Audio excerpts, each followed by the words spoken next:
Welcome, everyone, to the FATED ARPG podcast, where we discuss various topics with our friends from the Path of Exile community. Welcome, my co-host, BalorMage. How have you been? Are you done with D4, D3? Right? You didn't play D4. Done with it. Oh yeah, no, I'm done with that. I re-rolled in hardcore. Wait, hardcore PoE? I'm in hardcore trade. Oh, nice. Okay, that's juicy. We're gonna go into that as soon as possible. But first, we're gonna get our guests on stage. Welcome, the one and only Tenkiei. How have you been? I've been good. Busy, but that's because there are way too many games releasing recently, and they're all pretty darn good. Yeah, and someone needs to do all that lightning coil double corrupting. That went so well. Oh man, I was so surprised. I'm sure we're going to talk about it all, but not before we're joined by another legend on our stage here. Please welcome everyone, NeverSink, the one and only mastermind behind the item filter with the same name and the filterblade page. How have you been, NeverSink? Thank you. I'm doing great. Enjoyed the league so far, and recently, I mean yesterday, jumped into Cyberpunk for the first time and really enjoying it. Nice. That's great. I'm so excited for Cyberpunk, by the way.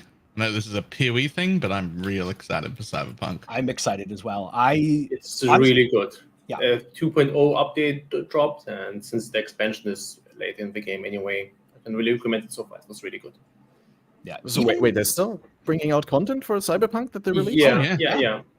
Expansion drops on Tuesday, and they have dropped the Cyberpunk 2.0 update 2 days ago, and has completely revamped the game. So 2 years afterwards, I felt like, okay, and maybe it's now time to finally give it a try. Maybe it feels like Witcher, and definitely, I've been mostly shading the main story. It definitely feels really good, but I don't want to go too much off topic there.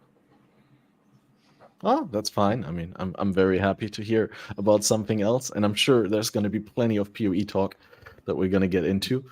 But yeah, I've never played Cyberpunk myself. I know that like at some point I want to, but there was like a lot of controversy around the game's launch where people were a little bit unhappy. So it's like, same at launch. It's fixed now. It's same with the Starfield that came out right now, right? Like I'm just like, why should I pay premium for early access now when it's literally an unfinished game and I can just pay less and get more next year? Although with Starfield it's a little bit different because it's in the Game Pass, which relatively cheap to get access. Now, in terms of on release, from what I heard, it was unplayable on console for Cyberpunk. I played it on PC.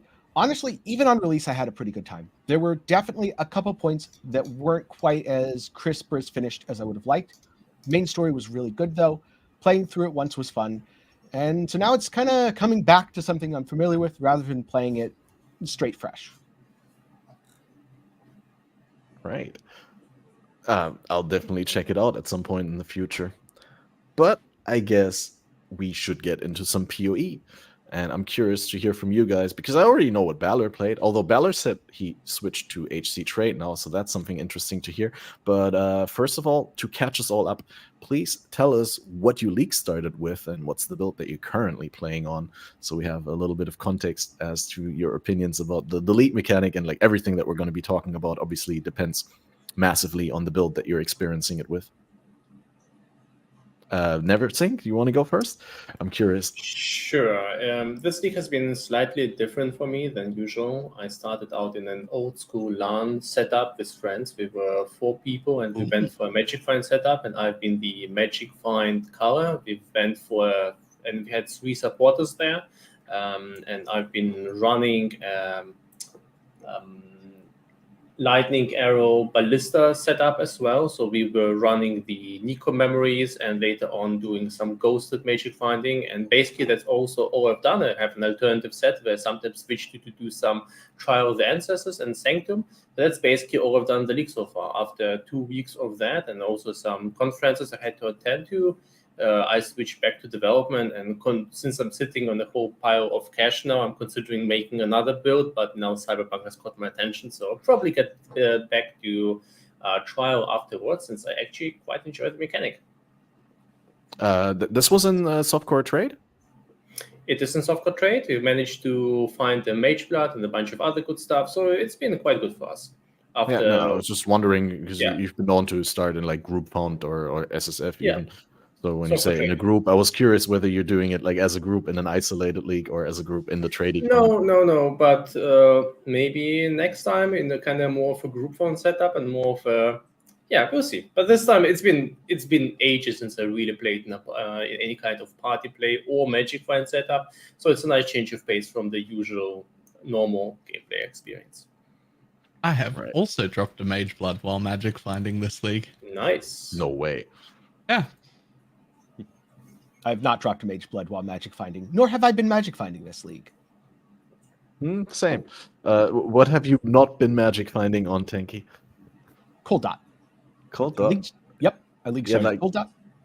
It was super easy to get to maps, super easy to do early gearing, and there have been way too many games coming out. So I played Cold Dot for about 2 weeks, and then I swapped to the Hideout Warrior build, and I've been casually playing the Hideout Warrior build ever since.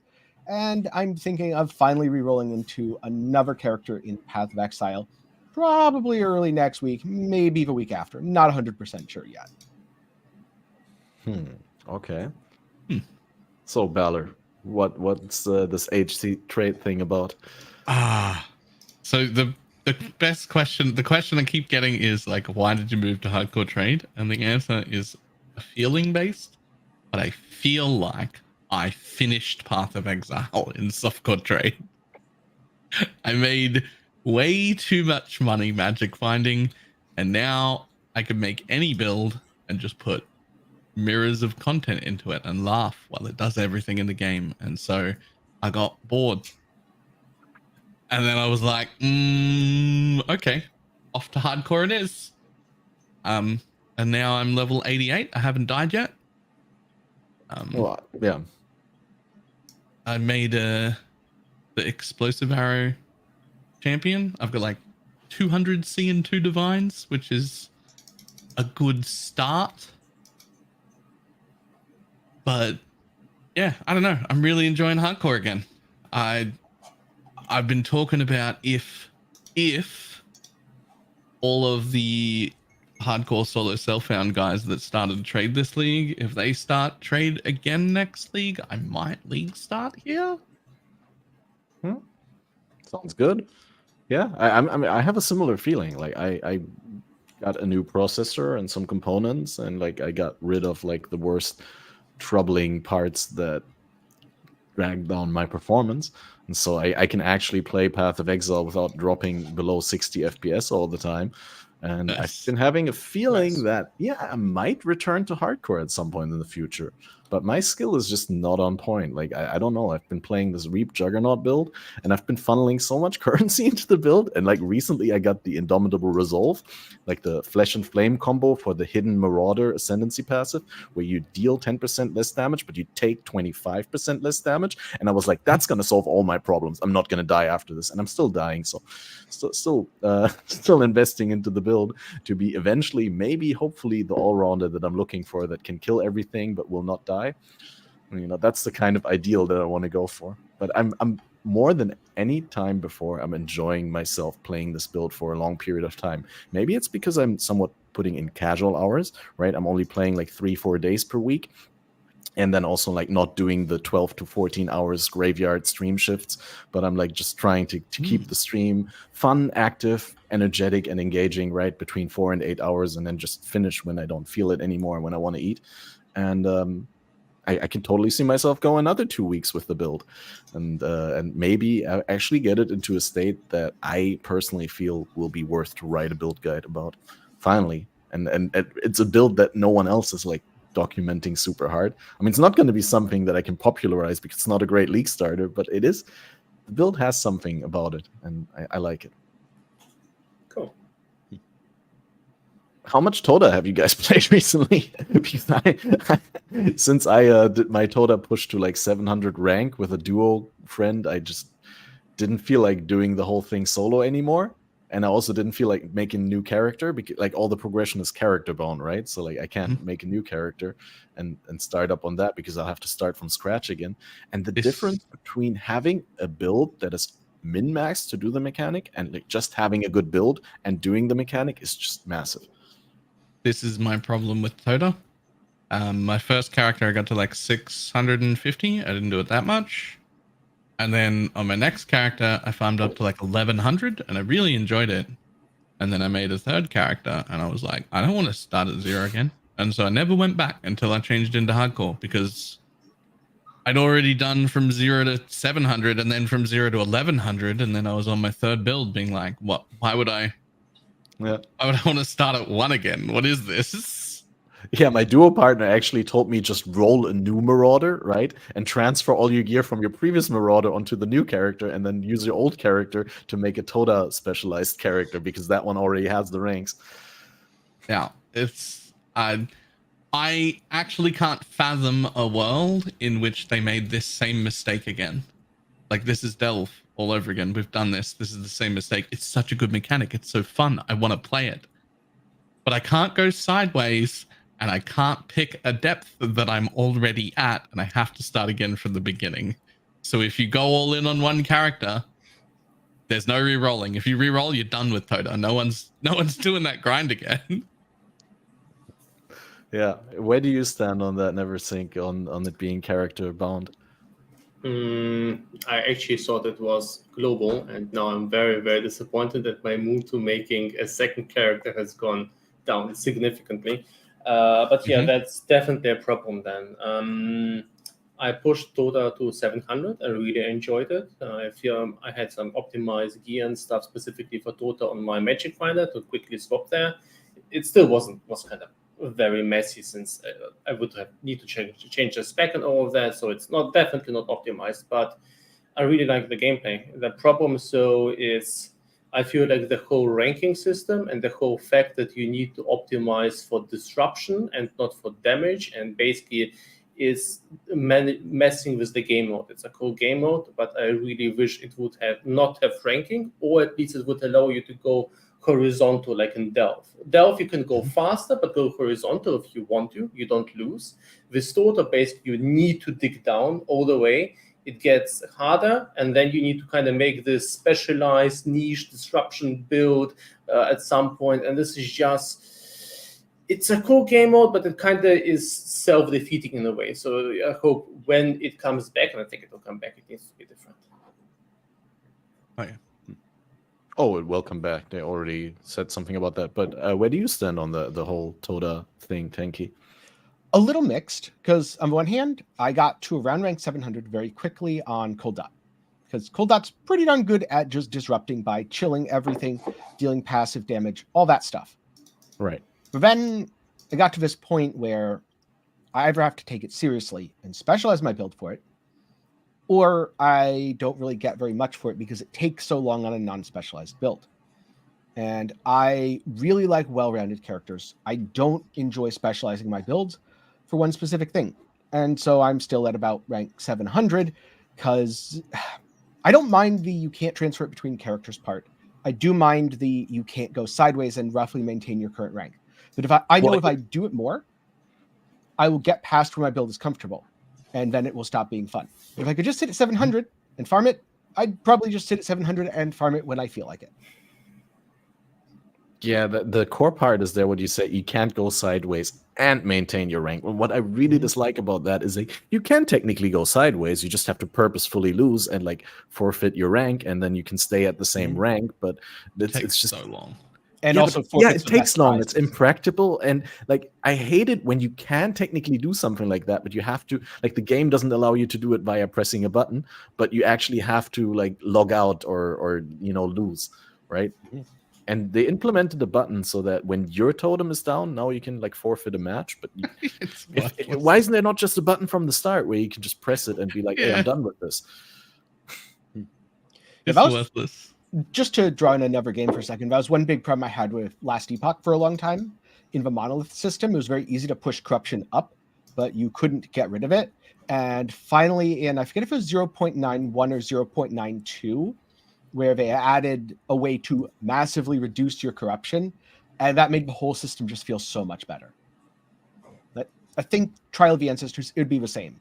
You need a way to either maintain your rank, like an unranked version, or lose a bunch of rank without having to go through the whole thing of, oh, I'm gonna lose twice and lose twice and lose twice over and over again. I had this conversation on stream the other day. There's like a list several pages long of all the things GGG does right that other people get wrong or that I really love about it. And then there's like a really short list of weird mistakes they repetitively make. And it's a real short list. They're still up overall.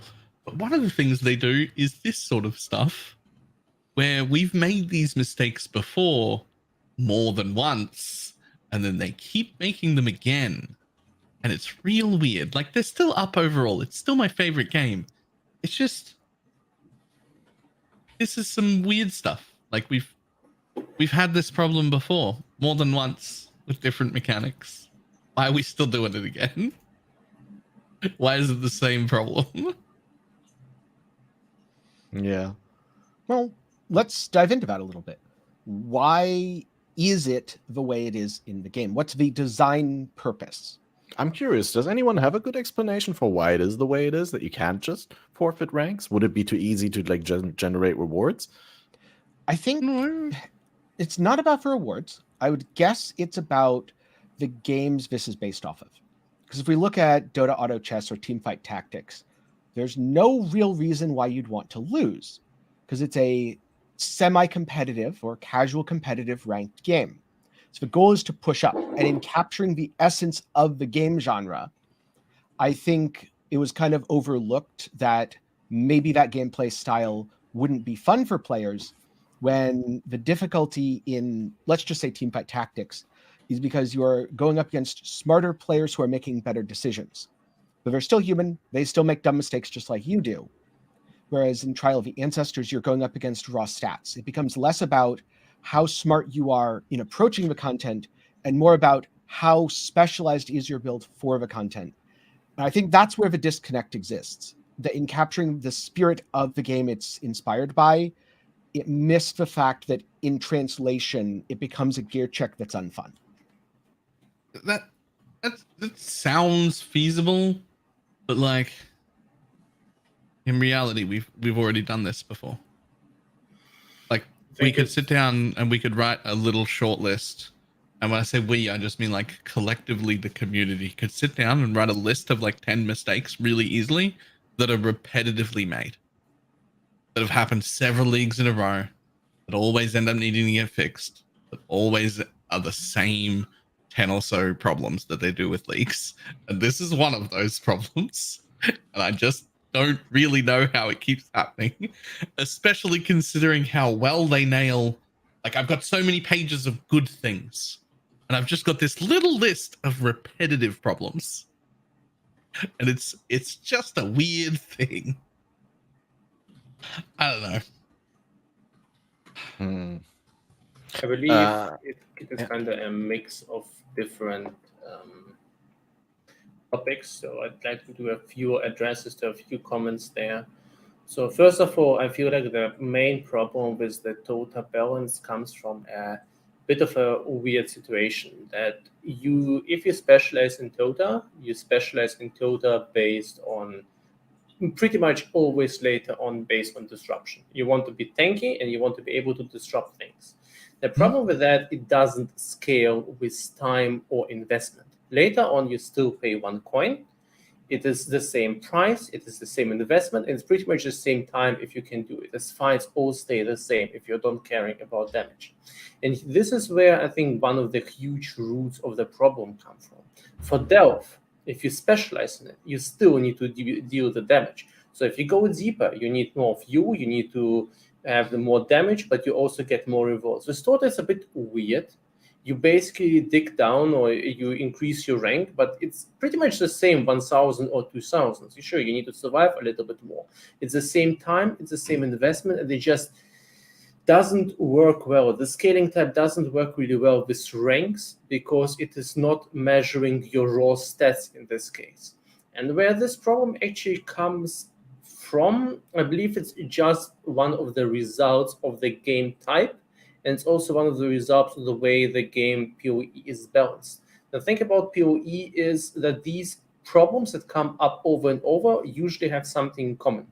Either they are mistakes that are easier to fix later on when you have more knowledge about the game, because GEG doesn't have any endgame knowledge about how the game feels and how it emergently feels after some experience.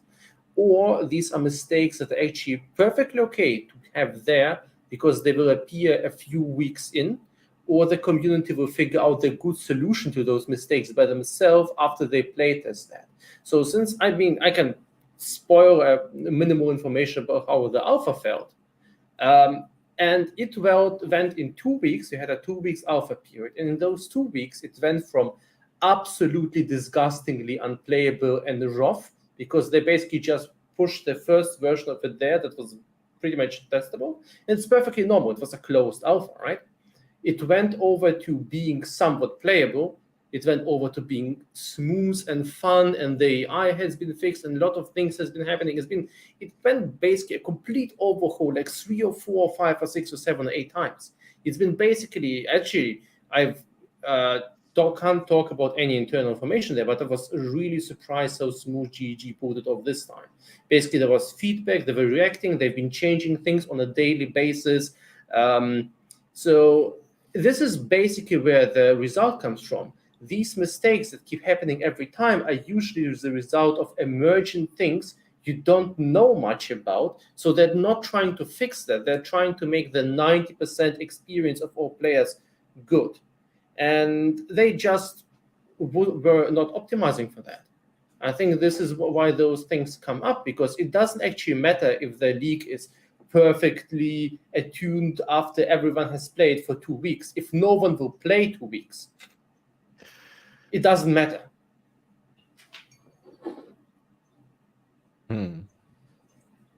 That is fair. I mean, they tried to fix it with reasonable success, like 2 steps forward, 1 step back, but I would say like this league on release felt remarkably polished. It's just like, when you dive into it, then you start to uncover the little problems with they had the a month more and a week more of alpha.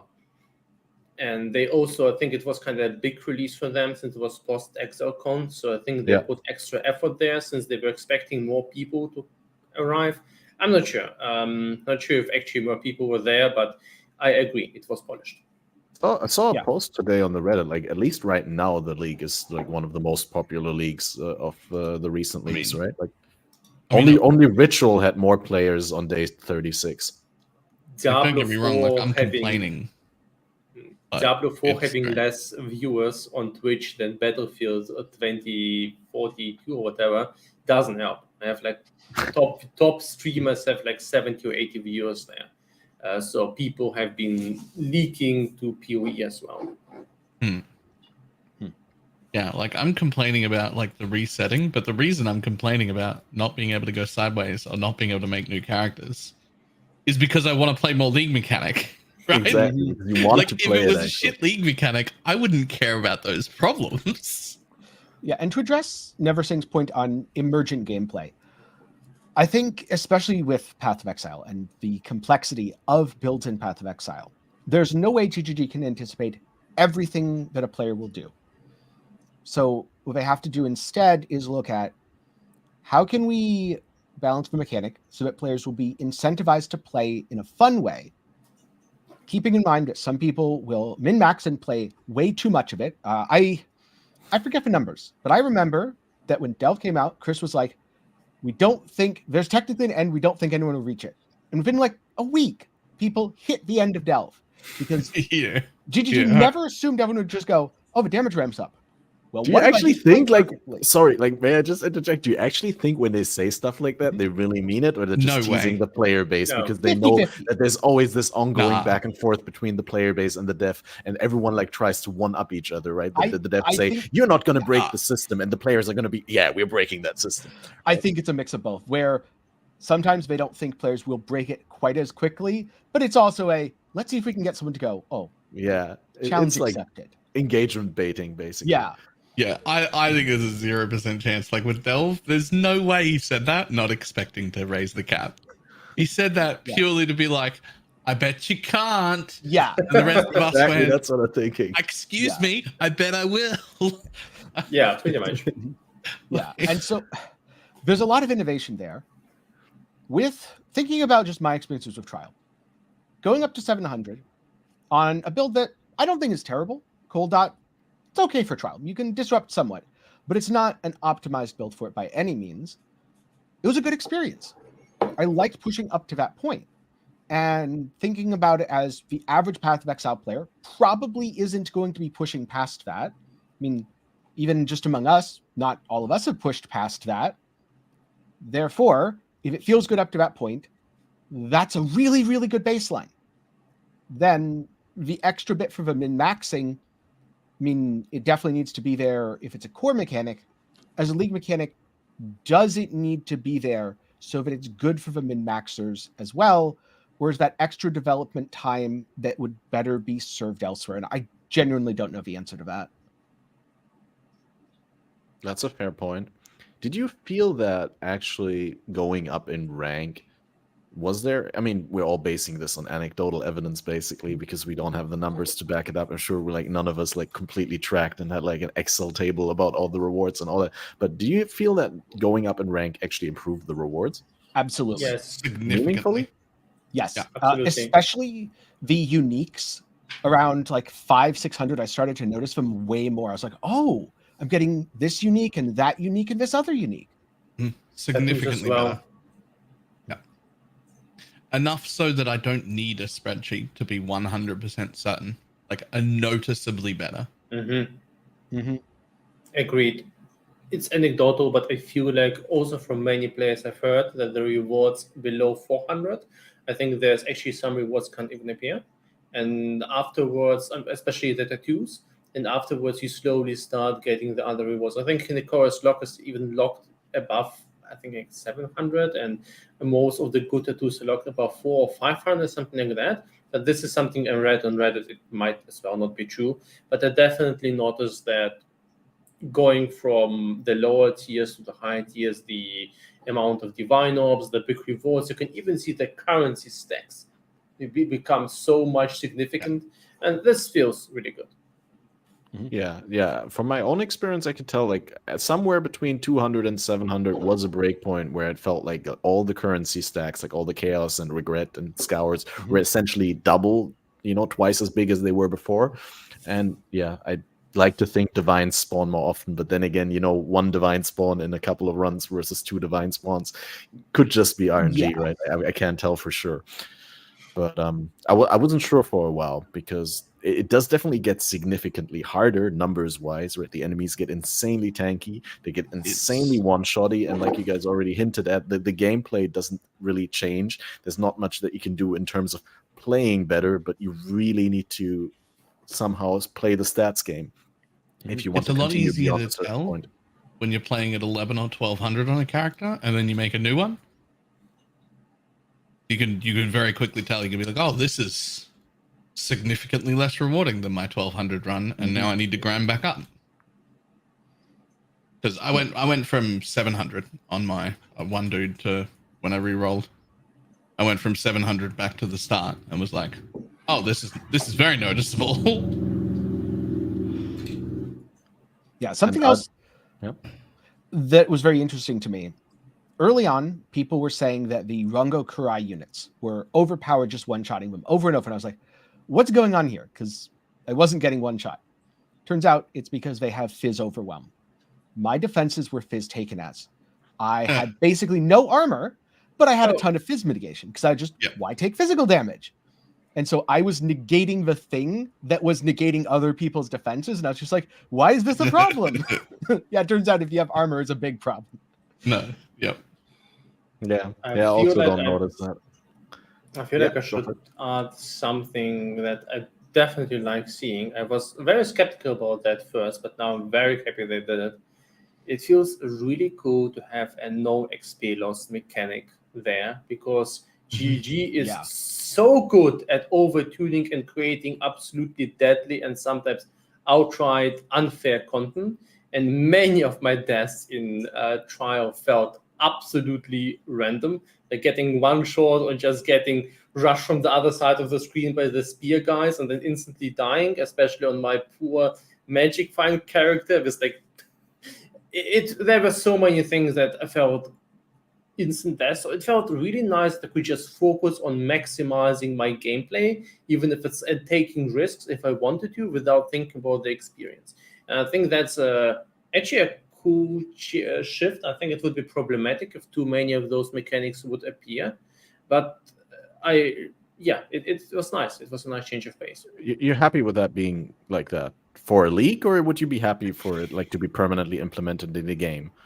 This is as like a thing. I mean, maybe Balor can chime in as a hardcore trade player. How do you like the idea that people could just sit in Toda forever and gain XP and gear their character fully without any risk of ever losing their character? I love it. And I think I wouldn't love it if it was handing out XP like Sanctum did or like maps do. It's actually pretty bad XP. Yeah, that's fair to say. And I think it should be, because you're at no risk of death or losing your XP. But it's bad XP that you just continually do get. Yeah. So if you spend enough time there, you get all the levels and you won't lose. But it's not going to be a speed running or speed leveling technique at all. You're not winning 100 race. Your degenerate min-maxer running these things is getting less XP than your average Alcan Go player, if they don't die. But that's good. I think if you keep it there, you can have a no death, no XP loss mechanic. If you keep it like, we make XP, but the XP isn't good, but you can't lose it, that's a really good trade-off. That feels great. I'm also exceptionally happy to have it in hardcore now. But if it was giving like Sanctum level XP or something, that would be a problem, but it's not. So I'm happy with it. I'm happy with it for a league. I don't know how I feel about it being a permanent addition to the game.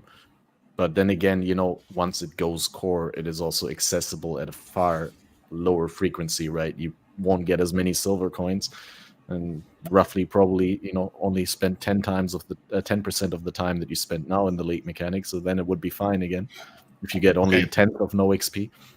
Here's something. This is the first time since we had robots where I've been like, since Sentinel. This is the first league since Sentinel where I've been like, this has to go core. Like, this has to go core. Like, how do you not put this core? Was that on the meetup or where was that? But I'm pretty sure Chris said explicitly that Toda is like a very significant part of Path of Exile 2 that they're testing out right now by putting it in PoE 1. I think somewhere that has been anything said. about that. I didn't hear about that either, but that does tie into something that I've been thinking as the topic of EXP came up. Path of Exile 2 has a very different design philosophy from a lot of what we experience in Path of Exile 1. Namely, as you're leveling through zones, if you dive, a monster's reset. Now, I don't know if they've confirmed if there's going to be EXP loss or not when you die. Correct me if I'm wrong on that. But I could see there being no EXP loss on death because you are losing progress in a different way.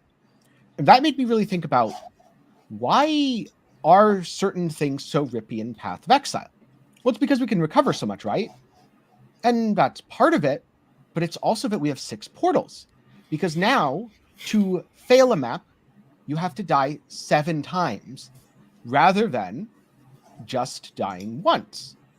And that got me thinking, especially with Trial of the Ancestors, dying isn't failure, but if you lose twice, you fail the tournament.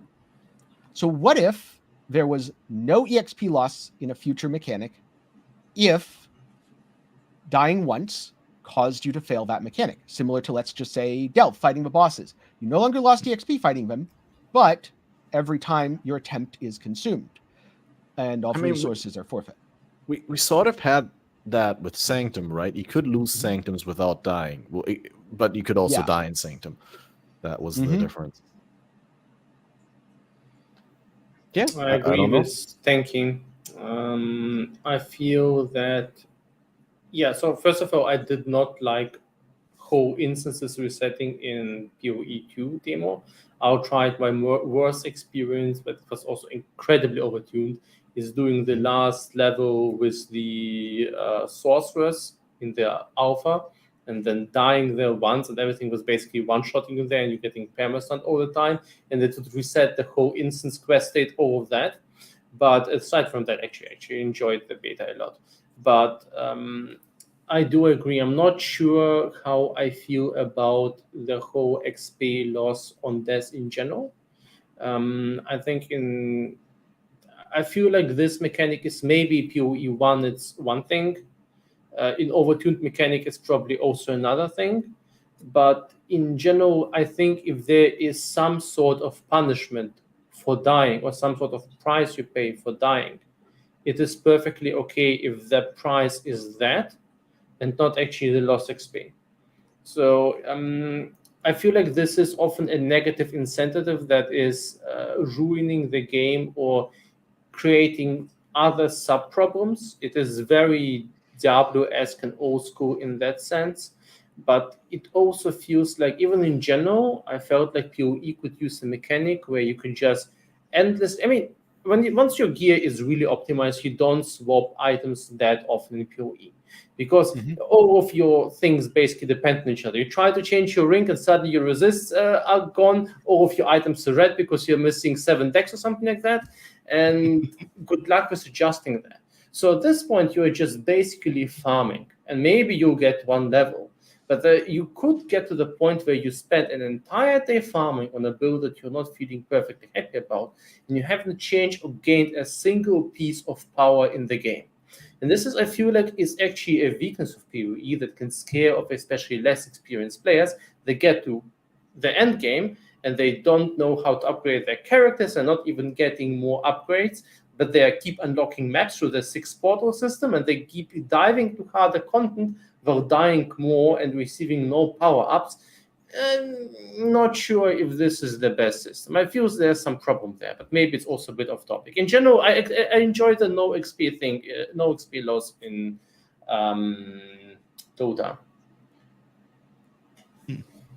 In general, I've always been very vocal about that. I enjoy mechanics that bring a little bit of hardcore to softcore, or a little bit of softcore to hardcore, as in like mechanics that, you know, you fail on 1 death in softcore compared to your maps where you have 6 attempts, and then mechanics that will allow you to fail without losing your character in hardcore. I do think going forward, though, if they continue to add more exceptions to the rule, if you will, that it's going to be a little bit difficult for a hardcore player to keep track of when exactly am I at risk of losing my character and when am I not. I already have that problem right now, that like after a long Toda session where I get comfortable with dying, that I go into a map and I don't even think about that I have to play it safe in order to not die, because I got used to that whole experience of not having a penalty. But then, I don't know. So for hardcore in particular, one thing that might help that is just make a universal buff like Hinakora's protection. Whenever you can't actually die, you'll have Hinakora's protection on you. And so any hardcore player will go, oh, check my buff bar. Yep, it's there. I'm safe. No, not there. Okay. If I die, I die. That would be a great idea, because it's so simple and easy to tell in Path of Exile when you have a given buff on you or not. Maybe I mean, change the anything wrong HP with color. It's really easy to tell when you're out of combat. Yeah, true. Which is when you'd be checking this one. Right? Exactly. Yeah, it's hard to check debuffs and buffs that are happening actively during combat. But if you just like enter a zone and have to look, that's easy. Yeah, right? You'd probably be doing it while in grace protection, so nothing else is going on, because you don't want to step out of grace period and then die and be like, oh, I lost my character for real. Yeah. Oh, I need to check whether that is still in the game. You just reminded me. There was like a period of time where you could like enter an incursion and start casting Blade Vortex while you're still in Grace, and then Grace would not end while you're casting Blade Vortex, and you'd be ramping up Blade Vortex stacks while you're actually invulnerable. That was really cool. But I feel like that got fixed. I hope it got fixed, but I wouldn't be surprised to learn that it didn't, because it didn't have the publicity that it deserved at the time when I found it out. But yeah. So, with Toda being an out-of-map mechanic, like a mechanic that you need to leave your maps for, and that doesn't really interact with maps. The only thing that you do in maps is find the access tokens to the league mechanic. Do you feel you're sufficiently rewarded for your time that you spent outside of maps? I mean, we're already touched on the rewards getting better, right? But like, is there a point where you really feel like, hey, this is worth my time, that I'm completely a fan of this? Or is it still like all the way through mapping would be better? Because that's what I felt largely on my journey to 700, is like, hey, if we both do Alk and Go mapping strats by ourselves, we'd be making so much more money than this. But then I guess I didn't factor in all the tattoos because they were difficult to price at the time. So I'm curious what you guys think about it from your subjective experience point of view. Who wants to go first? Tenkiei looks like he has the words on the tip of his tongue. Yeah, I felt like it was worth my time, especially above 500. But here's the thing. I don't need to get the absolute most profit out of what I'm doing with my character, because I know if I want the absolute most profit, I'll just be a hideout warrior, and I will make 5 to 10 times as much per hour spent as I ever could mapping. So as long as it's close enough, then yes. And I do think it gets that close enough mark. You have to get to a decent rank, and I suppose a lot of that was when I was doing Trial of the Ancestors more. A little later, let's just say roughly a month into the league. So I probably wasn't, I don't want to say punished, because it's not really a punishment. You could always just hold on to the tattoos, but I was not trying to sell tattoos at a time where they're 4 or 5 C each for the good ones. I was selling them when they were 30 or 40 C each for the good ones. So when I get a stack of 3 flask duration tattoos, that's a decent amount of money. And that doesn't happen too infrequently. Don't know why I used a double negative there, but it's pretty common to get a decently priced tattoo. So yes, I felt rewarded. It was probably, let's just say, similar to Alk and Go. Maybe a little better, maybe a little worse. Yeah, fair. I changed my mind. At the beginning, I was like, this is the most unrewarding thing I've ever done in my life. Actually, before they buffed it, I worked out, like, I actually, like, sat down and worked out the time, and I would have made more money if I was running blood aqueducts over and over again. That was before the buff. You literally made more money if you ran blood aqueducts. Most of what I did was post-buff. Clarity. That was before the reward buff. After the reward buff, it felt like okay, and then I ran it for the fun factor, just because it is very fun and I like it. And then I came over to hardcore, and it is shocking how much more rewarding it is over here. I would have thought all these prices would be pretty similar, and everyone wanted to be here because you can't die. Turns out I made like 200 chaos before killing Act 5 Katava by just running the silver coins I picked up off the floor. So, at least in hardcore, it's super rewarding. It's great. How do you think smaller economy, is that the reason, or like no, just no one way wants more to of run the it? tattoos are worth money. Oh, like okay. the 2% life tattoos are like 55 chaos. How you figure that happens? Is that because they leave the economy on dying characters? Yeah, it's just because they leave. They're not around forever. That's the big factor. Okay.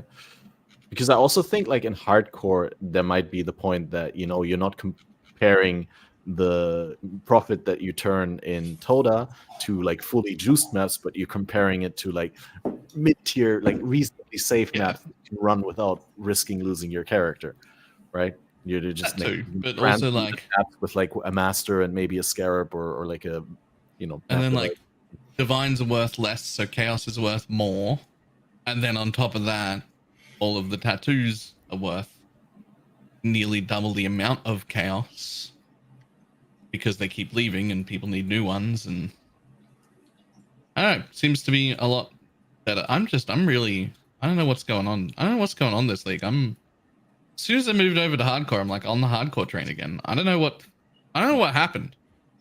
Wasn't I a degenerate softcore juicer? I don't know how this happened. You finish the game, like you reach a point where you've done everything in softcore, and it's just no thing anymore where you're like asking yourself, wait, could I do that? You just know, like, I can do anything I put my mind to, and at that point, hardcore becomes interesting again, I guess. I mean, I had what is your thought on that? I I don't know. I don't really have an answer. All I know is I'm gonna a bunch of people who haven't played hardcore before from my chat re-rolled when I did, like the same day, and was like, I'm coming over to hardcore. And so far, like 12 people or so, 11 of them are still playing hardcore and are like, this is actually great. So if you're getting bored of trade but not bored of PoE, give it a go. Come into hardcore. Is the trade economy still so much better in hardcore than it used to be? I would never play hardcore trade unless all the solo self-found streamer people are playing the hardcore trade league, because with them comes the portion who would be willing to play hardcore of all of their communities. So the hardcore trade is like more active than I've seen it in a very long time. The economy is still very healthy. There's still plenty of people to trade with. If they all go back to solo self-found, I'm not interested in solo self-found at all. Straight back to trade softcore. I don't want to play solo self-found. Wait, I just realized you went to hard. That means you're also not playing the Badger Private League this time around. Mm-hmm. How come that? Having too much fun in hardcore. Didn't want to stop. Okay, fair enough.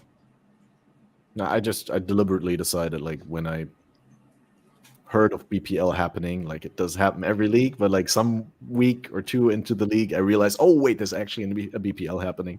I was like, yeah, I'd love to, but like I've played too hard the last couple ones. I'll skip this one and go back to the next one with more enthusiasm again, because I tend to go really hard on those BPLs, because I always tell myself, oh, this time I'll do healthy so I don't burn out. But then once you're in the team and once you're in the dynamic, like, you just get pulled in. You're like, oh, I could go to bed now, but I could also just power through another 2 or 3 hours and do this or that and get my team some points. So, yeah. No, that's great. I might actually try hardcore. One more aspect I wanted to talk about Toda before we move on into the general, like, end game talk. Was the enemies. Like, we already mentioned that at a certain point it becomes more or less a numbers game, and there's not really that much that you can do in terms of like counterplay, other than like making your build very fit. Is there any adjustments that you think should be still made to the enemies in some departments? Like, from my side, I'd say the what was the name? I forgot the names because I've not been in the mechanic. Titanic Turtle. Titanic Turtle. I didn't find that one too problematic, but I hear at higher ranks it's a real pain. But I really don't like the guy or the lady. What is it, Ikaho or something like that? Ikiaho, the one with the lunar thing, Yeah. the chaos comet that just instantly one-shots me all the time. Like, maybe it's different now that I got some chaos resist. Like, I think at the time I was sitting at -1 or something like that. But it just feels like it had very little telegraphing, very little counterplay to it. Like, most of the time she cast it, she was actually off screen, and she casts it so instantly that like the moment I notice it happens, I already got I'm dead, right? There's two that do that: Ikiaho and Tafanuku. They both have off-screen comets that are very annoying. Yeah. My only two are Titanic Shell, and I want the range down on everything that can attack me from off screen. You shouldn't be able to even stun me if I literally can't see you. All right. I like this, because there's no, the projectile comes in from off screen at the speed it comes in. There is no counterplay. I couldn't see it, and I don't like being hit by shit I can't see, because then that's not me screwing up. That's just there you go. It was off screen and it decided to hit me, so it hit me. Like, I hate that. At the very least, if there was projectile deceleration when it came from off screen, where you had time to see it coming in and dodge it, like if it had a slower projectiles effect. Yeah, maybe something. I just don't want to be killed from off screen. That's all. If you could just stop killing me from off screen, I'd be real happy about that. That's it. That's the only thing that annoys me a lot. Yeah, I think it's really essential for action role playing gameplay that you actually have a chance to make the right decision, instead of being like, well, you could have anticipated that something was going to try to hit you. Yeah. And you should have preemptively moved. One game I want to call out quickly for doing this surprisingly well is Armored Core 6. There's a lot going on the screen in that game, and it's very chaotic, but it's also quite easy to tell where you need to move to dodge things. Because even if an enemy's firing 50 missiles at you, they're following a pattern. They arc out, and then they collapse towards your location. So you can then dodge, dodge, dodge, take no damage. If something's sweeping the screen with a giant laser, you can see the arc of a laser and dodge it. I was very surprised at how effective that game is at Nice broadcasting things. Sorry, that was my alarm. Yeah. And then, unfortunately, in Trial of the Ancestors, especially if you are generating a lot of spell effects, like with Cold Dot, it's not the best. There are times where I get hit by stuff and I'm like, I don't know what hit me, but it's probably because I just covered the screen in white fog. But yeah, I generally agree. I felt like sometimes it was a little bit hard to tell what was hitting me. And at times, so yeah, the turtle has been causing some specific troubles on some specific sets. That's one topic. But the comets were annoying, and the off-screens were... In general, this whole feeling of I'm starting to channel something, and there is a chance that within the next second, something will just rush at me from off-screen and hit me so fast that I don't have the time or the latency to react in time. That felt really silly, and then you're sitting there stunned for like 4 seconds. Yeah, so I feel like they've done a lot of things right in this league, but the off-screening, yeah, that needs to go. But overall, I think it is definitely commendable. I feel like this league has brought in a lot of really cool creativity. I also like that they've taken their completely unique spin on the whole auto battler thing, and there's a lot of very interesting units and fun things to fight. And in general, I feel like it's a very, very creative league in terms of your units. And one more note I'd like to put out there: I'm really impressed with the AI they've set up for the units, both your units and the enemy units. Sure, sometimes they feel a little bit silly, but overall, they managed to get something done that feels very dynamic, very alive. It's the first time where I feel like, hey, some NPC in PoE that is not my minion is actually useful to me, or I can actually do a little bit of reliance on them, especially kind of at the start when you're playing defensive and your flankers take out totems. It feels like, whoa, what's going on? I'm used to Alva sitting there and dealing exactly 0 damage. It's nice. It's nice. It's a nice pace of change. I really like it. Yeah, and something that I'd like to call out with both this league and also Sanctum, more of GGG's recent leagues feel like they could be standalone games, where if I saw a Trial of the Ancestors game on Steam or a Forbidden Sanctum game on Steam, it could actually... game. Yeah, it could stand alone. None of that, no. And I mean, maybe I'm biased because I like what GGG does, but I'd buy it. A lot of these fit into that little like Steam $6 game category. Like the little $6 to $8 games. A lot of these leagues could be those. Right. I actually said one thing that I wanted to talk about, but there's 2 more things on my mind, and then like one of them would be, I'll do the small one first. The small one is like, how do you stand on evasion being so much better versus the league mechanic than armor? Because avoiding hits means you don't get interrupted, and not getting interrupted means you don't have that 5-second stasis. And obviously, you could be a very tanky dude, but have like 0 hit avoidance, and you get hit and interrupted all the time. Versus you could be a very like squishy build, but you just have a lot of evasion, and like you don't get hit, and then you don't get interrupted. It feels a little bit weird that elite mechanic favors one specific defensive style, or is that completely fine as long as it's not always the same every league? Because I think in Sanctum it was similar, right? Like avoiding, like no, Sanctum. Ignored defenses were negated. ignored defenses, but there was something with Sanctum, but I don't remember. Sanctum temporal chains. You could slow enemy action speed, thus making it easier to dodge them. But Fair your enough, yeah. armor, evasion, dodge, block, all of that completely negated originally. I believe overall it's fine. It is a bit of a balancing issue. I'm not sure. I mean, if Tota is going to stay, which is likely, I don't think it will stay with the current ranking system, and maybe they'll have a chance to overhaul it then.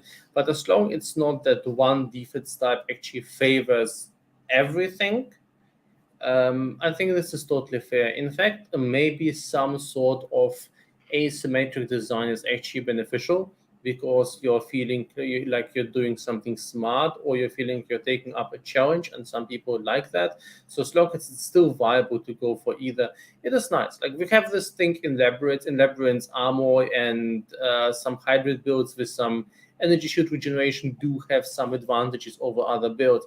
And this is perfectly fine. We've seen this thing going on as well in a lot of other situations. Same thing in Sanctum, a very nice evasive and very nice energy shield builds also have specific advantages in certain situations.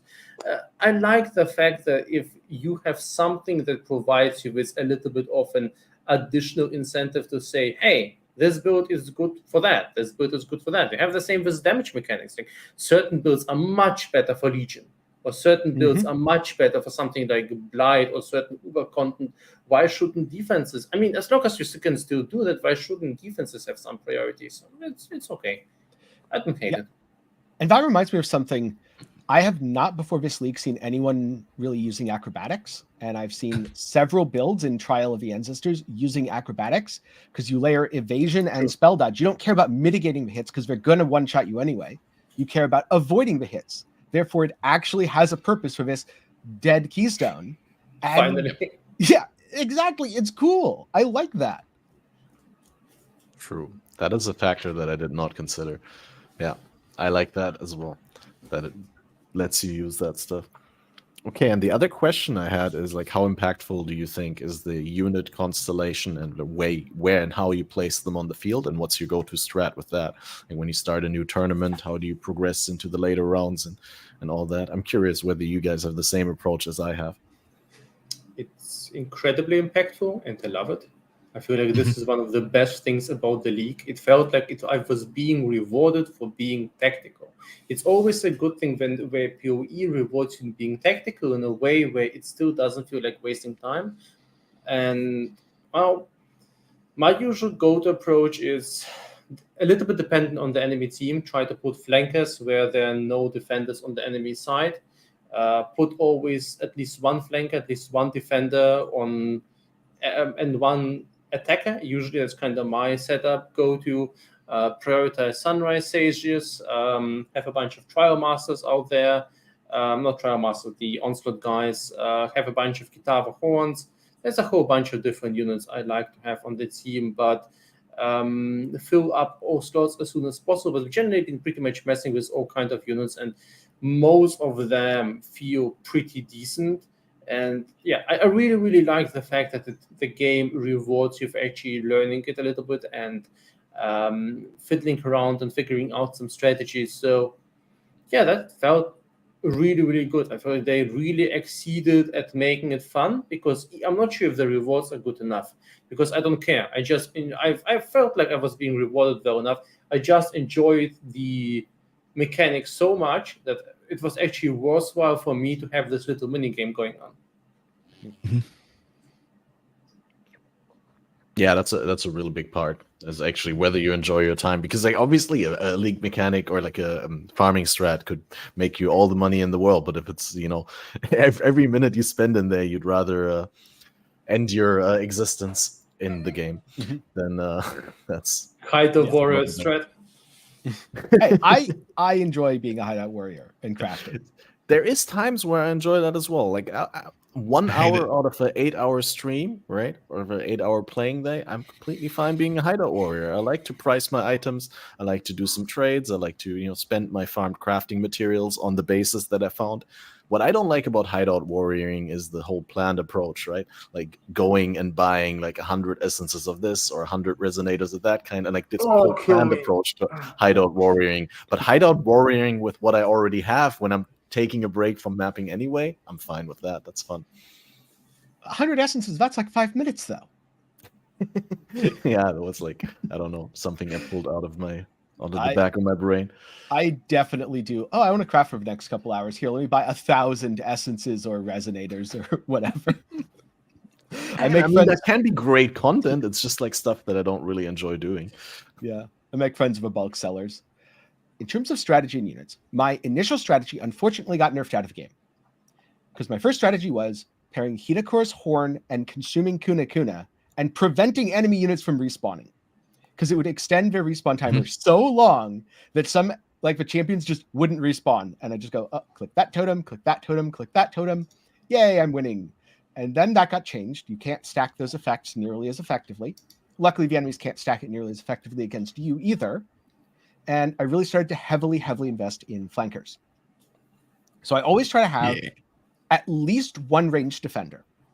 The other defenders, they can be a mix of range and melee depending on the units I have, but I want at least one ranged because I find they just cover the backline better. Yes. I want at least 2 flankers at all times.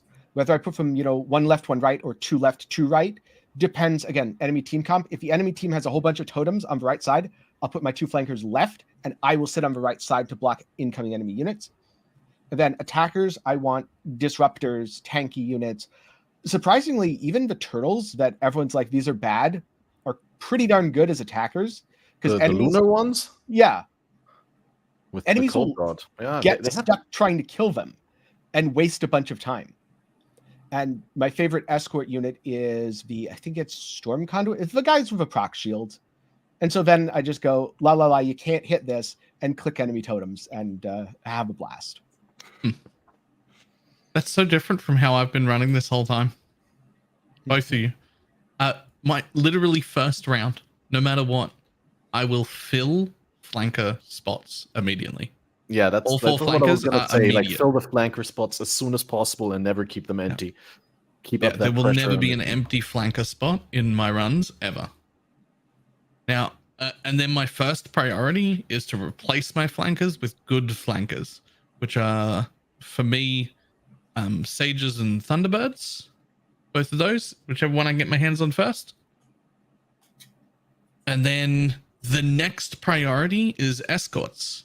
I will fill all 4 escorts and all 4 flankers before getting any attackers or any defenders. Oh, okay. That hard. Okay, for me, I try to balance like flankers and escort until they're both full, with a priority on flanking. But I always want flankers and escort, and then only once I got those, I start like putting into attacker and defenders. But that's also, maybe it was different for me because I was doing the duo strat. So we already had like one dedicated attacker, one dedicated defender, right? So we only needed the flankers to keep up the pressure on the enemy team and the escort to help out with wherever you need the help. Yeah, I tend to not use as many escorts because I frost blink around a lot. And I found that most escorts can't keep up with me. So I use escorts usually as a filler slot. Anything that I don't have a good place for in my strategy, I'll just be like, they can come with me. They'll kind of get lost along the way, but they'll do something useful. It's fine.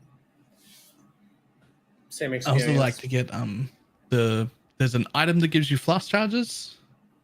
I put that on an escort, and I'll always try real hard to get one of the onslaught dudes if I don't have onslaught built into my build. Make sure he's on an escort as well, so he comes with me. I feel like I think there's quite a bit of some things all of you said that I can most agree to. I feel like I definitely agree that flank is the most valuable spot, but I haven't found that. Maybe I've been not playing a hyper optimized build, so I did have to cover a few more roles here and there. But in my opinion, while flanker was the most vital spot for winning, it wasn't the only spot I would fill. I felt like having ranged defenders was incredibly valuable, I felt like having attackers with AoE was incredibly helpful because they would disrupt so many enemies all the time. They would keep them busy, and that would give me and my flankers enough time to actually take things out. And I've been also constantly shifting between being a little bit more on defense, being a little bit more on attack, depending on how the enemy composition there is there. But this is also something that I really like. I feel like this conversation, everyone's playing the game a totally different way and having fun and having success and finding their own strategy. This is the quintessence of good design, and that's really good. Yeah, that's great. Yeah, I do love the fact that there's no just like set like this is it. This is the way to win, and that's it. And if you don't do it that way, you're wrong. I like that that's not happening. I like to save up for a Caldera Ravager mid-tournament. That's good. Always make sure to like spend my points with the masters that I don't want to. Like Navali always gives you some crap, and you don't really want it later on. But I always make sure to buy crap units that I can sell to the other guys for half the price to fill up that little bit of a gap that I have maybe in order to get one of the higher units. And I also found out that the item gives LMP works with both the spearfishers and the tide callers apparently. So like they're both projectiles. That helps a lot, especially when they're defense. Wait, not just that. The actual the baby like sages, the one Navali gives that are trash normally. Baby if you multi-proj them, they're actually good. Oh, okay. The Navali units, if you can multi-proj them, they're actually great. I don't know what their skill is, but it almost behaves like creeping frost. Like it overlaps and they do a buttload of explode damage. And so if you multi-proj them, they suddenly become units that are good. It could just be creeping frost. It might just be a slightly different looking creeping frost, because that's how it's behaving. And we've all seen the creeping frost builds where they do like the shotgun thing, right? Like, my favorite that's it. For multi-proj, my favorite is the tide callers. Yeah, I do like that. Because if I have one of those, that's just my defense. I don't need to put any other defenders on. That one tide caller's got it. There's so many different options. I also feel like Kinekor's Horn deserves some sort of MVP status. They might not be the most effective unit out there, but they're so universal and so worth the price. They're good on defense, good on attack. They slow down respawn. Your units respawn faster. The shit. Give me all the Kinekor's horns perfectly. Oh, I want to play more Toda. This is great. Yo, why does this have to be the league that like 700 other games are coming out that I also want to play? That's a very good question. We've had some stinker leagues that I didn't want to play before. Could we schedule all the games that aren't PoE on one of the stinker leagues and not the good league? That'd be great. Would be nice, but I've been stuck in. I don't even have time to play all the games I want to. No, me either. Because everything good comes out at the same time. It's horrible. And usually this happens in December. I need to find about 8 more hours in the day so I can play everything. So what haven't you played yet that you want to? I played maybe one day of Torchlight, and I wish I got to play at least a week of that. I didn't even get to touch Undecember. It's got a new season. It looks really good. It looks great. Haven't got to touch it.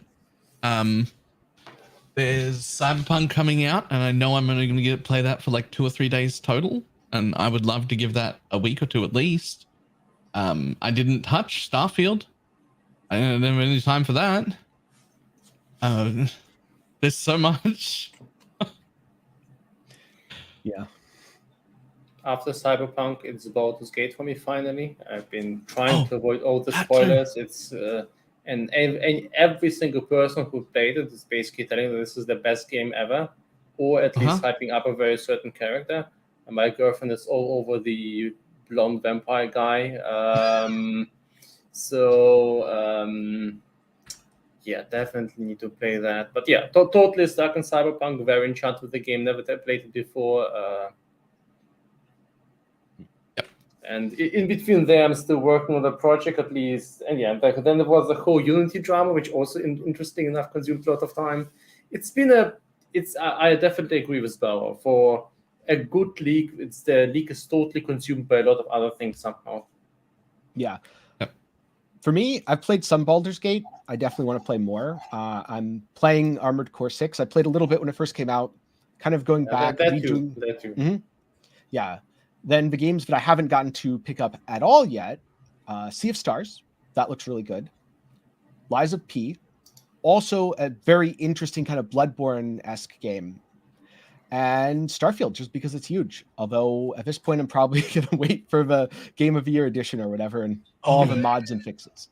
There's another game that just came out that really, really looks good that I haven't got to try yet. That's like one of those $7 games. God of Weapons? It's whatever you call the genre that Brotato was, except a very different version, but that genre. Yeah, Bullet Heaven games. Yeah, it looked really good. I've seen 1 or 2 YouTube videos on it.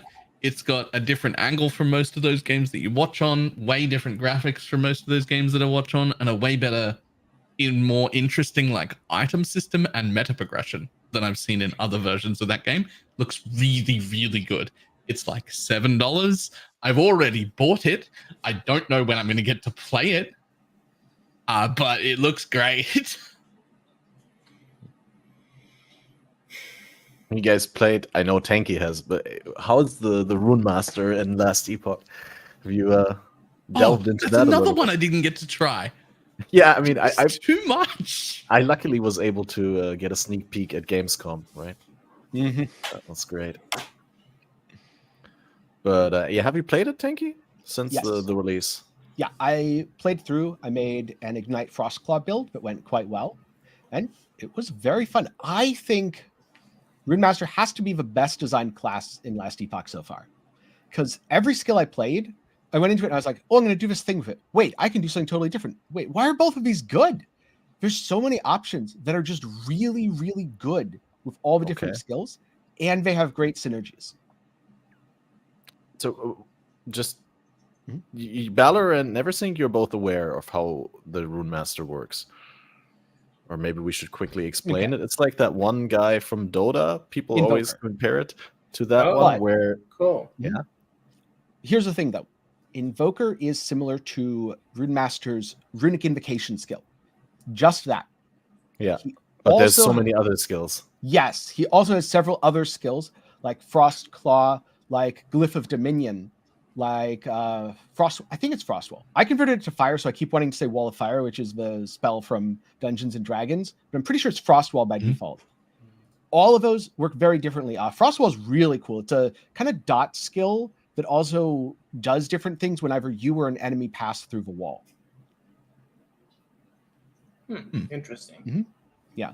Glyph of Dominion, you put by default, lightning rune on the ground, has a dot effect, and then it explodes at the end of a duration. You can make it fire. You can do all sorts of fun elemental stuff, because Rune Master's whole deal is swapping between multiple elements.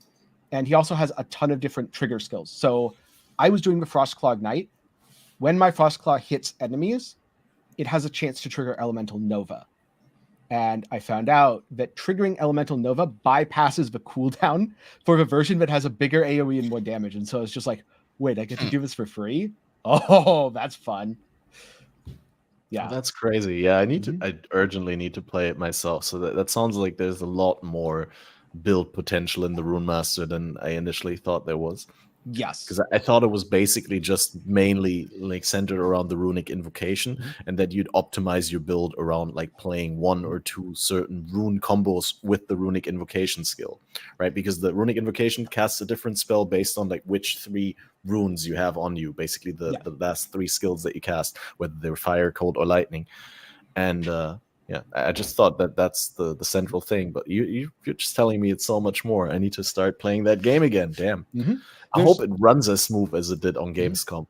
Yeah.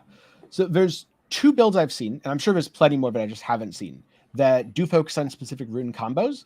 One of which was an Ignite Glyph of Dominion build that focused on Igneous Rain for Ignite stacking.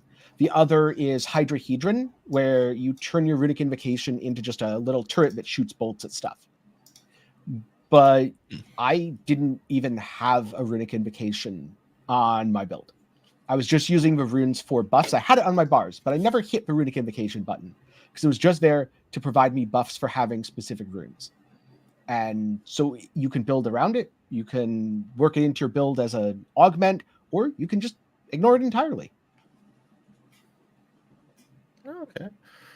Yeah, certainly looking forward to playing around with it. But moving back to Path of Exile, which we still have to talk about some things outside of Toda. When you're not doing Toda, what are you doing currently? What is your Atlas farming strat? What is your go-to thing if you want to play for a little bit? What if the answer is farming silver coins so I can do more Toda?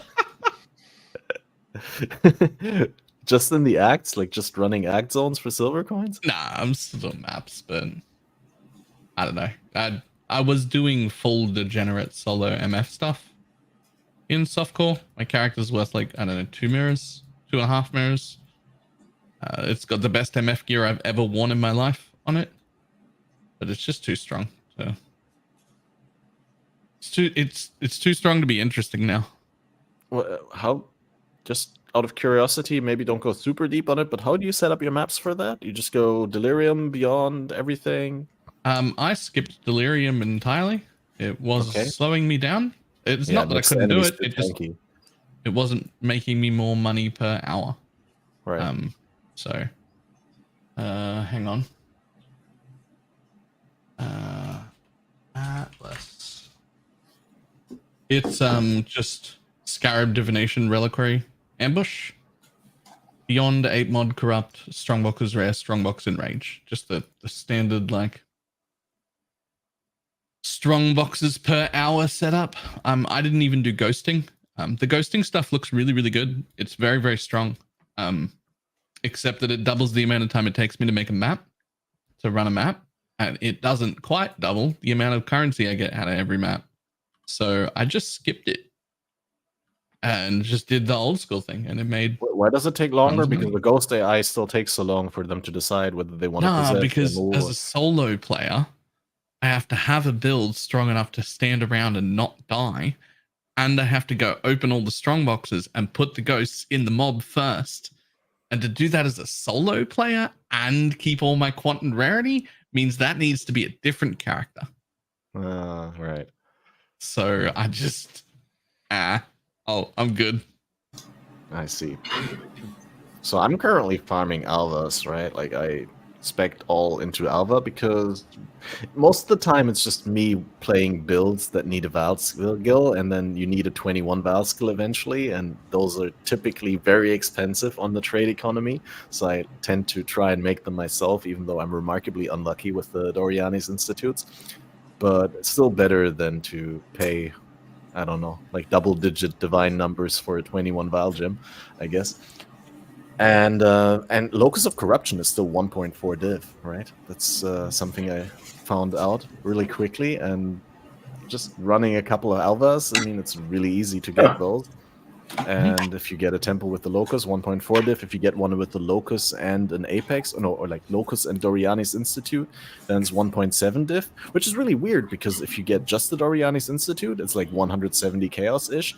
So you get more with 2 separate temples, with one has the Institute and one other has the Locus. But if they're both in the same temple, it's worth less than the 2 separate ones. Huh.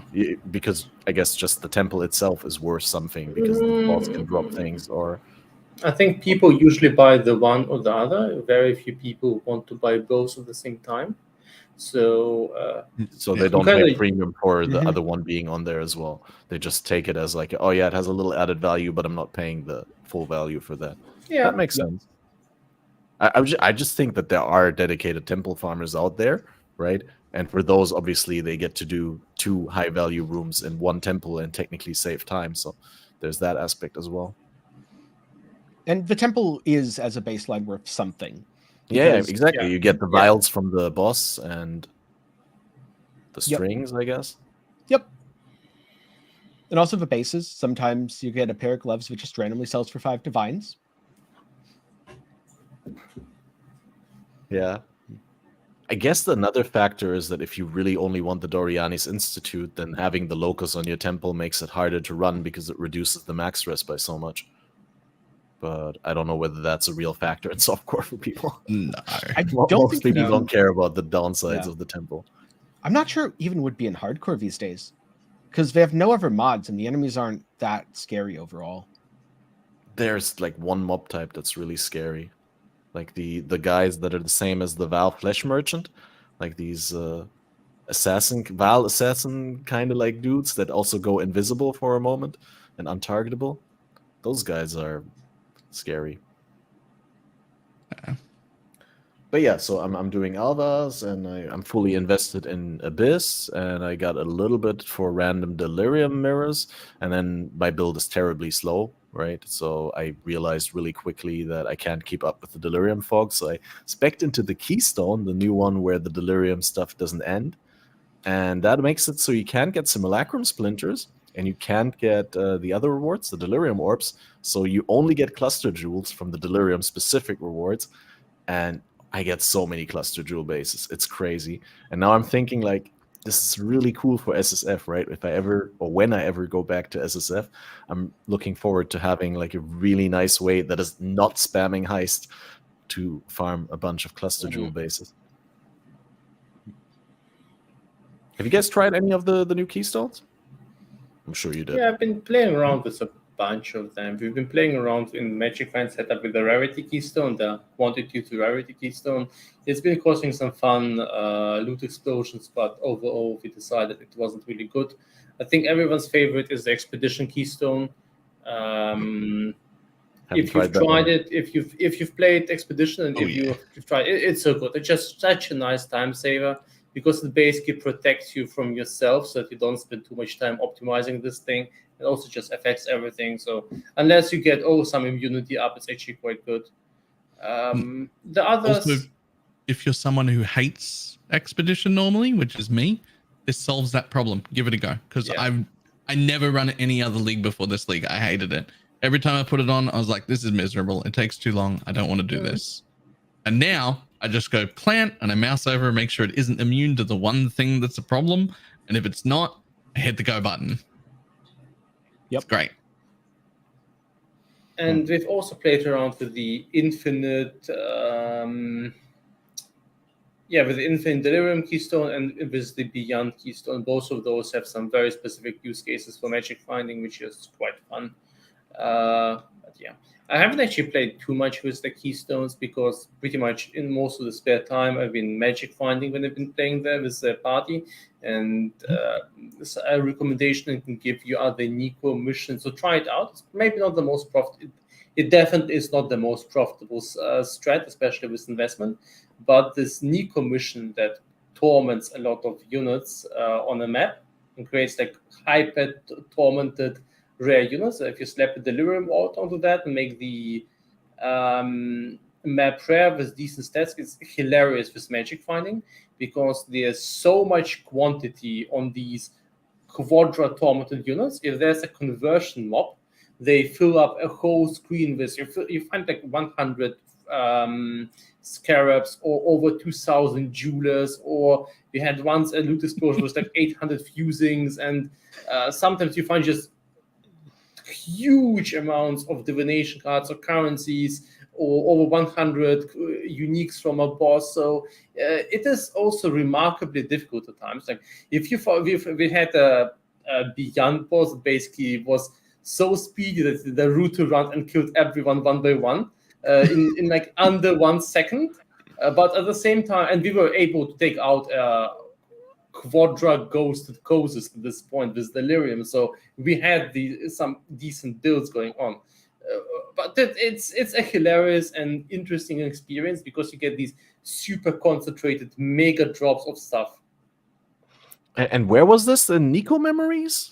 Oh yeah, there's a Nico memory that is basically worth absolutely nothing, like 3 chaos. No one uses those. And this memory basically says that every single rare in the map is ghosted from, I think, 1 to 4 ghosts, but it's usually 4, and every unique as well.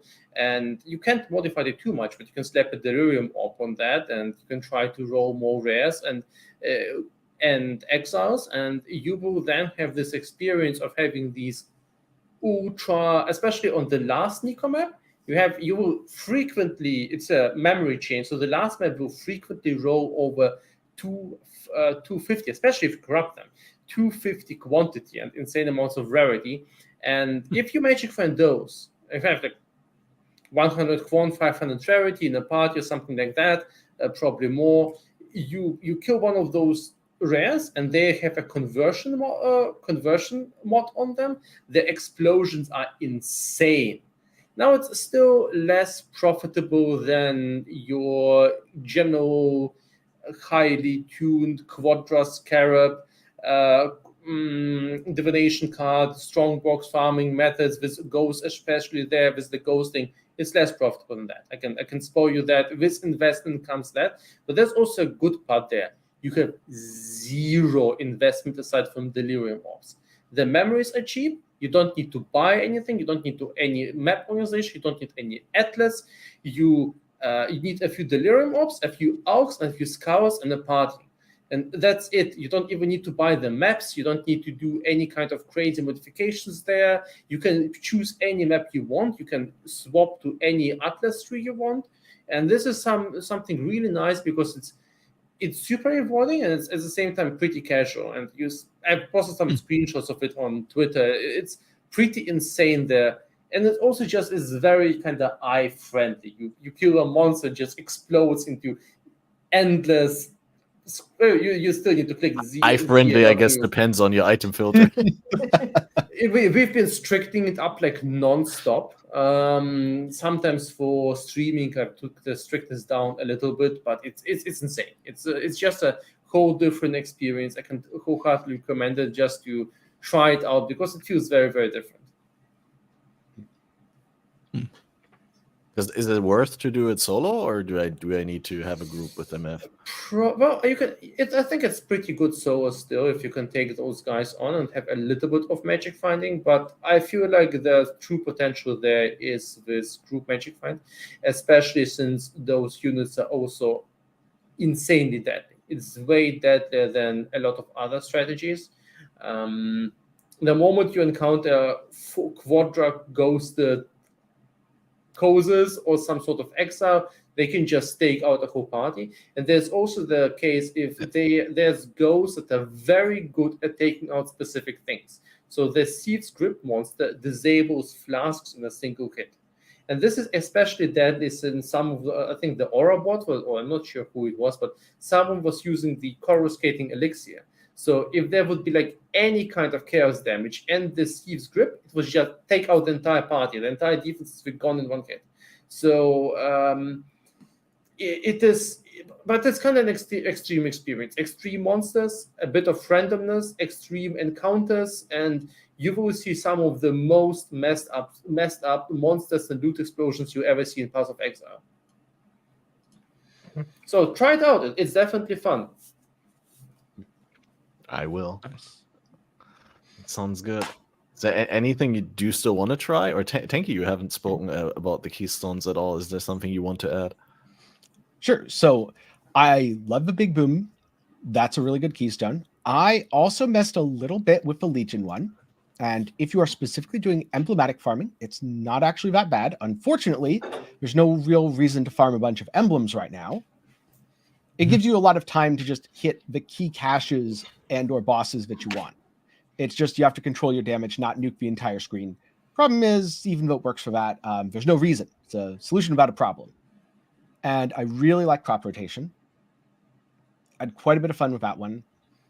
Overall, I haven't done it very much, but I did do a little bit of destructive play, and I went, this is a genuinely horrible play style. I hope they change this, but it is also super rewarding. Is crop rotation strictly better than not rotating it? Because I've seen some mixed opinions on that. It's like From- it's more fun to play with crop rotation because you get additional gambles, but do you get better returns consistently with it, or is it just another layer of playing around? I didn't do it enough to know for sure, but from what I've heard, you do not get enough returns that it is better. It's really kind of about the same or slightly like 10-ish% worse. It's definitely more fun to see multiple bosses in one patch. Yeah. Right.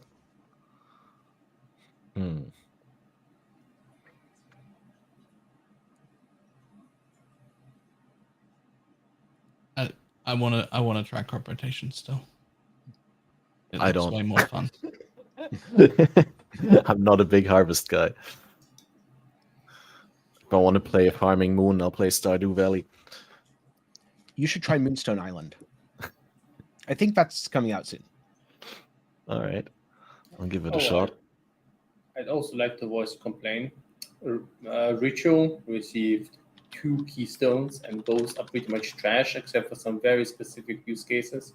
I really like Ritual. I would like to feel not so bad and unrewarded when I play Ritual, because it feels like it's one of the least rewarding mechanics out there, at least like number-wise.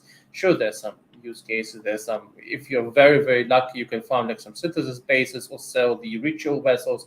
There's a few things you can do there, but overall, it feels like it's one of the mechanics that slows you down the most. At the same time, it is just super unrewarding most of the time. So I feel like I was looking for something to increase the risk, increase the reward, or maybe reduce the number of rituals per map so that you have one mega ritual. And both keystones are just so absurdly poor. At least in my eyes, I'm very upset about that. What do they do? One of them is you can't re-roll, but you get more favor, right? Yeah, but with Ritual, you want to maximize the rerolls most of the time. You're not playing Ritual for the consistent 2 chaos rewards you get once a map. And the other one was big tickets. And the other one was reducing the Ritual cost from -90 to +90% of every individual cost. So it allows you to pick up a bunch of things basically for free sometimes, but it also has the downside that it might absolutely make it impossible for you to pick up a big reward or defer a big reward. So both of them have pretty much the same downside, unless you're maybe you have a mirror in the ritual deferred and you want to guarantee that you're always able to keep deferring it. There's just no reason to optimize for the little rewards, because then you just want to run other more consistent mechanics. And that's definitely something I would like to see with ritual. Yeah, I feel like the one that you just mentioned, first of all, the strat around like being able to making sure that you can defer or buy out the big reward that you're working towards is a big part. But like also someone in my community told me that they just like farming with that keystone because it makes it not keystone with that notable. Is it notable or a keystone? No, I'm confused. Keystone. Basically, what I'm trying to say is they like farming with it because they don't have to think about it. They could just buy out the entire window almost every time they say. You just go in, farm all the things, and just click everything, and you're fine. You don't have to do much thinking. It also saves you some points on the passive tree, because the majority of the passive like half of the points in the ritual tree is basically improving your re-rolling and deferring. So definitely has some advantages there, but I wish the ritual would be something more neat at this point. I'm definitely could use a glow up. Ideally a larger one than Abyss. I've always had a problem with Ritual, and that's because we had Ritual League, and then we had Ritual 2.0, which was called Ultimatum, which was just Ritual, except better. And then they decided after running both of them to put the worst one in the game. And it blows my mind, because Ultimatum was just Ritual 2.0. Like the whole league, everyone was just being like, Ritual 2 is great. It was like the whole Ultimatum league. I remember a lot of people saying Ritual 2 is bad because there was one specific type. You had to stand in circles, and getting PoE players to stand in circles is like herding cats. Yeah, I think that like one was a bit rough. But overall, I liked Ultimatum way better than Ritual. And every single time I see Ultimatum, I'm like, one different choice that could have been Ultimatums instead of Rituals in my maps everywhere. And I would loved it. I really didn't like Ultimatum that much because I saw through the mechanic very quickly. That I it loved was it. okay. None of the things that you click matter because I built my character in such a way that it negates almost all of them. And so I just always go next reward, next reward, next reward. I really wish that the rewards had been paired to certain downsides and that the game somehow knew enough about your build to pair the nastiest ones with the best rewards, which is probably a task where if the GGG programmers hear this, they're like, stop, please don't give people ideas. But it might also go a little bit against their philosophy, because I think in the past, and I might be wrong on that, I don't know exactly where or how to quote it, but I think Chris said something as much, there's no part of the game where the game actually checks your stats when it generates like enemy mods or area mods or something like that. Because for the longest time, I always thought that like Val side areas during leveling, if they have a resist, they usually have the resist of your main damage. That's how it feels to me. But maybe it's just confirmation bias, apparently. it's that you remember when they have the main one. Exactly. Yeah. So it could be that no area checks. I also think it's fine to have exceptions because you lose EXP on death as well, except in Trial of the Ancestors.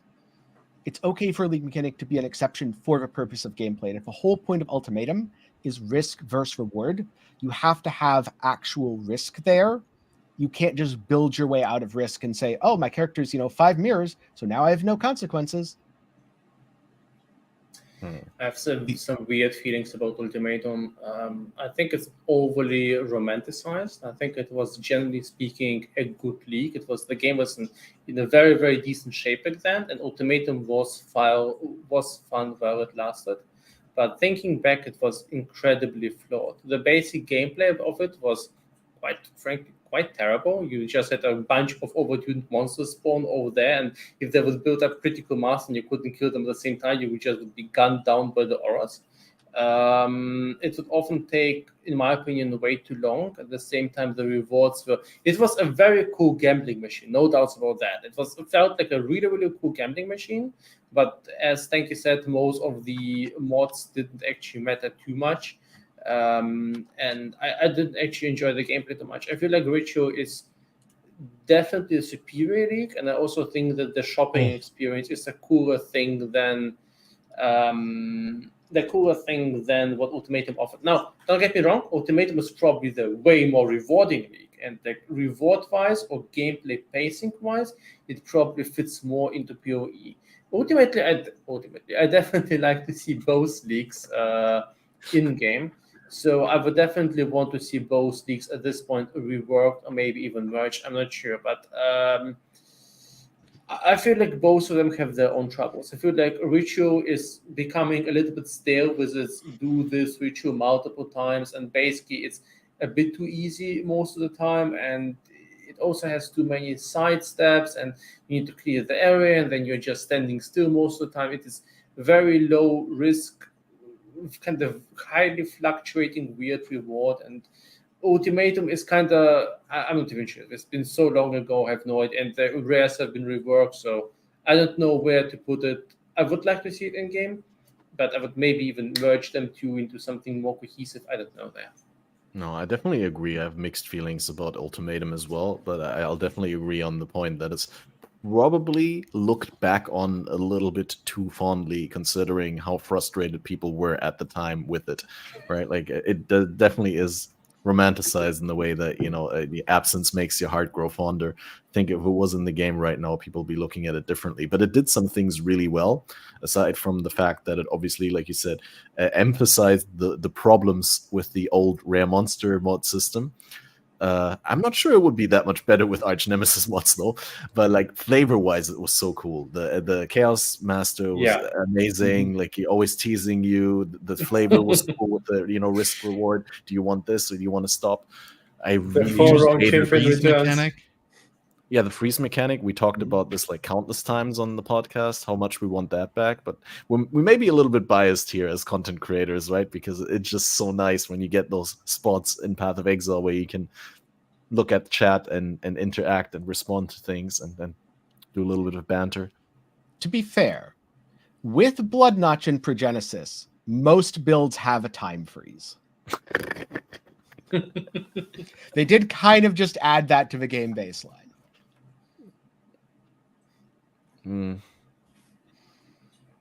Not Do quite the the first same, one. but I'll take it. Nah, it was something else that I wanted to say, but now I forgot it. About Ritual Ultimatum. The freeze? There was something else that... No, I lost it. It's gone. One thing in Ritual League that I really liked was the vial concept. That you'd save up the blood-filled vials and have this super awesome ritual map. The problem is, outside of Ritual League, it just didn't scale very well. And it felt like there was no incentive to min-max Ritual to that point. Where with Expedition, you have logbooks. With Blight, you have blighted maps. In Ritual League, the blood-filled vials felt similar to that. And I don't think the loot from them has kept up well with the current state of the game. I almost wish you could put them into your map to do something even crazier than what we have now. I got it again. I was going to complain about the accessibility of the Trial Master. But yeah, that's been talked about like too much. But yeah, that was the biggest downfall of Ultimatum for me. I didn't mind that it was like pure RNG, but the fact that when you got the Trial Master, you had to fight it then and there on the character that you spawned it on, that was awful. Because like you would obviously optimize your maps around getting returns out of your maps, but then you'd roll really rippy maps, and then you'd get the Trial Master, and then you'd have to fight it on a really rippy map with the same character that you'd use for the speedy running through the map. And you can see how that doesn't work. I mean, I played an Archmage Bladefall Blade Blast character. There was no such thing as a really rippy map. I mean, no regen would hard brick me. It was either hard brick or no issue at all, because that was when Archmage and Mind Over Matter was broken with the old Cloak of Defiance, and I was a Necromancer, so I basically had infinite mana because I self-generated corpses, then consumed them to give myself mana. That build was absolutely silly. Is there any builds that you're looking forward to still try in this patch? Anything that you can talk about without making it too expensive?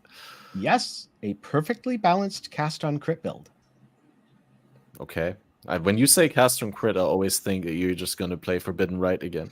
It is not going to be Forbidden Rite. That would be very, very bad. What does perfectly balanced mean? Yeah. It means I'm going to be messing with Rational Doctrine and getting a bunch of intelligence and strength on a Templar with Spellblade and Energy Blade. All right. I'm guessing tattoos make that a little easier. Yes, tattoos definitely make that a little easier. How many tattoos do you use on your builds right now? Is it like a big part of your build? I mean, I just replaced most of my main attribute because I just don't need it for anything, but I feel like other builds might need their main attributes because items or like, I don't know, scaling. There's a fix for that. It's called Supreme Ostentation. Yeah, as many as I can fit is the answer. Yeah. On my cold dot, I didn't use tattoos that much because they're not super, super impactful. I use them for a lot of little stuff. Like I think it's the Ikiaho summon, Cybervator Awana, one that gives you suppression. I have +1 int gems. That's really good. I've got, some life, a little bit of this, a little bit of that. But then on, say, a Poison Spark Pathfinder, you can get Flask Duration, which is incredible. Poison Spark Pathfinder gains so much from tattoos. Righteous Fire Juggernaut, you can go with something like Calms. Explode. Yep. You get Explode, so you don't need the Flask. You can go Progenesis instead. That makes you tankier. And you don't need to go Divine Flesh. You can go Supreme Ostentation, where the Calm's Heart, get a bunch of max res, get a bunch of Explodey, just tattoo absolutely everything. Crazy. Yeah. I also use mostly like the small things, to get a little bit of shock avoidance to cap that out, like maybe get a little bit of chaos resist before my last round of gear upgrades. Just fill up those things that feel bad. I haven't used any of the big tattoos yet with the ones that require 7 adjacent. Those are great, but they're expensive. expensive, like to buy the tattoo itself, or expensive to allocate the 7 points? And in passive points, but Depends there's on a where few you places. There's a few places for a few builds where you're like, oh well, I've already got like 5 of these 7 as just part of the build, and then definitely they're the really plus good. one, definitely the +1 proj ones. Yeah. And anywhere you can overlap it with Warrior's Tail, because any investment is twice as efficient. Yeah. The 2 that come to mind immediately for me, Witch Socket, absolutely perfect for Warrior's Tail. You can support things like the Curse Effect, I think cooldown reduction, and all max res very easily. And then the Shadow Socket. At League Start, you couldn't do the one right below it as well, but now you can. Because before that, you would have had to take, I forget if it was Acrobatics or Perfect Agony, and you can now override that with a different keystone with your tattoo and get a second Perfect Circle with, I believe it's 2 + 2 proj tattoos. Yep. That's Wow. good use. That's crazy. I haven't even thought about that. Are you utilizing a lot of tattoos, NeverSink? No, not my build. If I'm building a new build, which is still quite likely, I'm considering playing around with some Winter Orb. Since I have the replica Dragon Fang for it, I might invest quite a bit into tattoos there. But yeah, on the Magic Finder, it's limited. That's already incredibly a huge issue there. So sadly, not too many. Just a few Magic Finder tattoos here and there, and +1 proj. Oh, that's fair enough. I've sadly sold the keystone once. I'd really like to gamble a keystone, but then again, how likely is it that you get? How many keystones are there in the game? If you like spam it on a keystone, 40 I something? mean, you either get it or you don't. 40 something. So It's a 50-50. lot. It's a lot easier to just look for a keystone that doesn't brick your build, so that you can allocate it, than it is to look for a specific keystone. Yeah. I know someone in my Discord spent around 140 divines because he got very unlucky and he wanted a specific. I think it's not that bad, though, if you need just a non-brick. Non-brick's very easy, like 1 in 2 or 3. If you need a decent one, it's probably like 1 in 10-ish divines, because there's a lot of keystones that you can get on a build, and it doesn't really make your build a lot better, but it doesn't hurt either. Like you're But it holding a doesn't shield. ruin you. But why would you get it then? Why wouldn't you just save the point? Is it better? Well, to allocate a tattoo that needs 7 adjacent things. Oh, okay. Yeah. Just for that, right? Yeah. Or even just to get an effect that's mildly helpful in a place where you wouldn't otherwise access it. Like you have easy access to acrobatics on a bow build. And you could turn that into plenty of other things that are okay, but not amazing. Yeah, I was thinking just Eldritch Battery somewhere on the left bottom side of the tree would be great. Maybe. Yeah.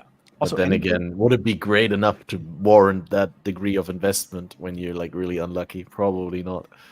Depending on your build, yes. But it depends on how min-maxed you are. Yeah. But Something, a lot of oh, go ahead. No, go ahead. I had a completely random thought because I thought we were like kind of like running in circles on the build topic, the build meta. But I please give me your thought first. I'll keep mine. A lot of builds, for example, hold a shield, and you can get pretty good defensive keystones like free block turned into spell block or free glancing blows. Even if you're not min-maxing into it, it makes your build better in a noticeable way with a relatively low investment, assuming that you're not hyper specialized. Like maybe you get iron reflexes and you can grab some evasion, get some more armor. You didn't have enough evasion that you really evaded a ton anyway. Oh, you get, what's it called? It's not Resolute Technique. It's the one near there that prevents you from being stunned and prevents you from evading. Oh, yeah. I forget its name. Yeah. On a lot of builds, that's not bad to have. So if you're in a place...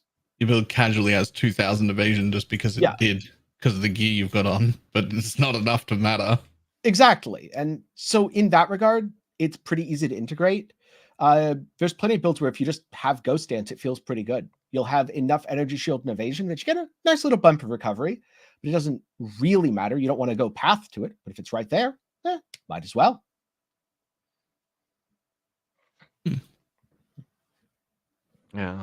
Yeah, I don't know. I just feel like if I were to re-roll it, I always would do it with the expectation of getting like 1 or 2 specific keystones. But you're right, like there is definitely situations where you just want one that is acceptable, and then it will still be better.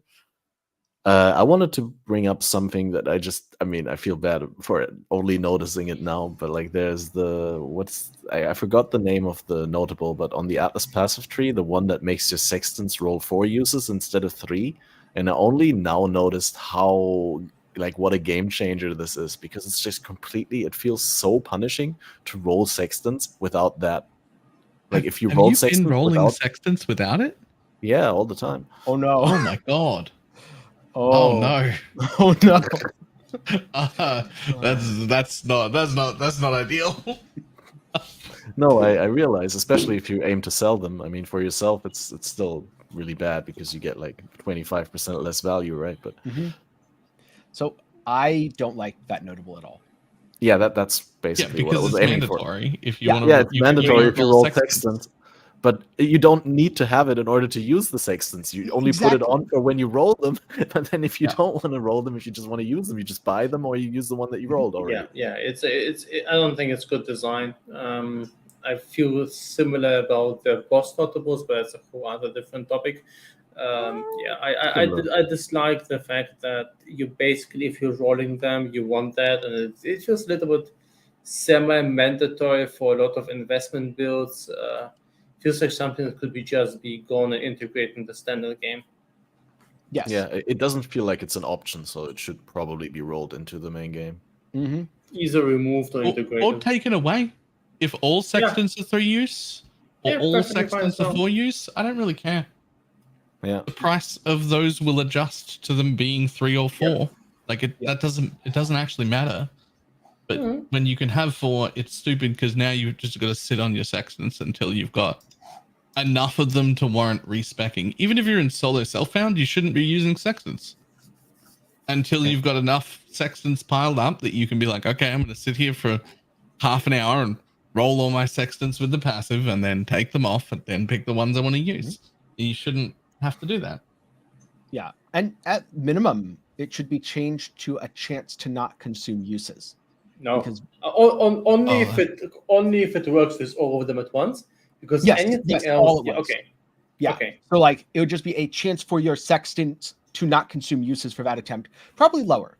Probably wouldn't want to even it out at 33%. But let's just say 10% chance for your sextants to not consume, and then whatever 4 you have, it would either proc all or none. Yeah, I'd still hate it because it goes out of sync with my alvas. When I have the alva passive, I get 4 alvas per map. That means every 3 maps I have to put new things on, right? Also, that's how I organize all my tabs to run based on sextants, and I don't think it would be as important to take it if it was just a 10% chance. You'd only take it if you're using very expensive sextants. So let's just say you're doing Runic Monster Dupe, which is expensive, plus Enraged Strongbox, which is expensive, plus Yellow Juice, plus Sacred Grove. Then a chance doesn't change anything. Prices adjust accordingly.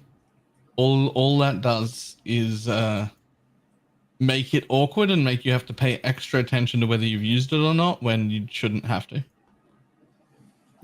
Yeah, but it resolves the problem of you having to allocate for rolling and then removing for using. But it just puts a new problem in for no benefit.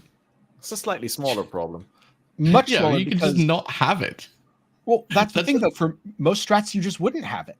Because if it's a 10% chance, unless it's a really expensive sextant, and yes, the price of the expensive sextants would adjust to that, but the cheaper ones, you just not use it because you can use those Atlas points for something else. Why are you going to save, 0.2 chaos? So in this instance, what you've given is no downside to baby strats and no upside to juice strats and extra points that do functionally nothing except be slightly annoying. There's no benefit. There's no upside. The upside is the elevated sextants. It would be significantly impactful there.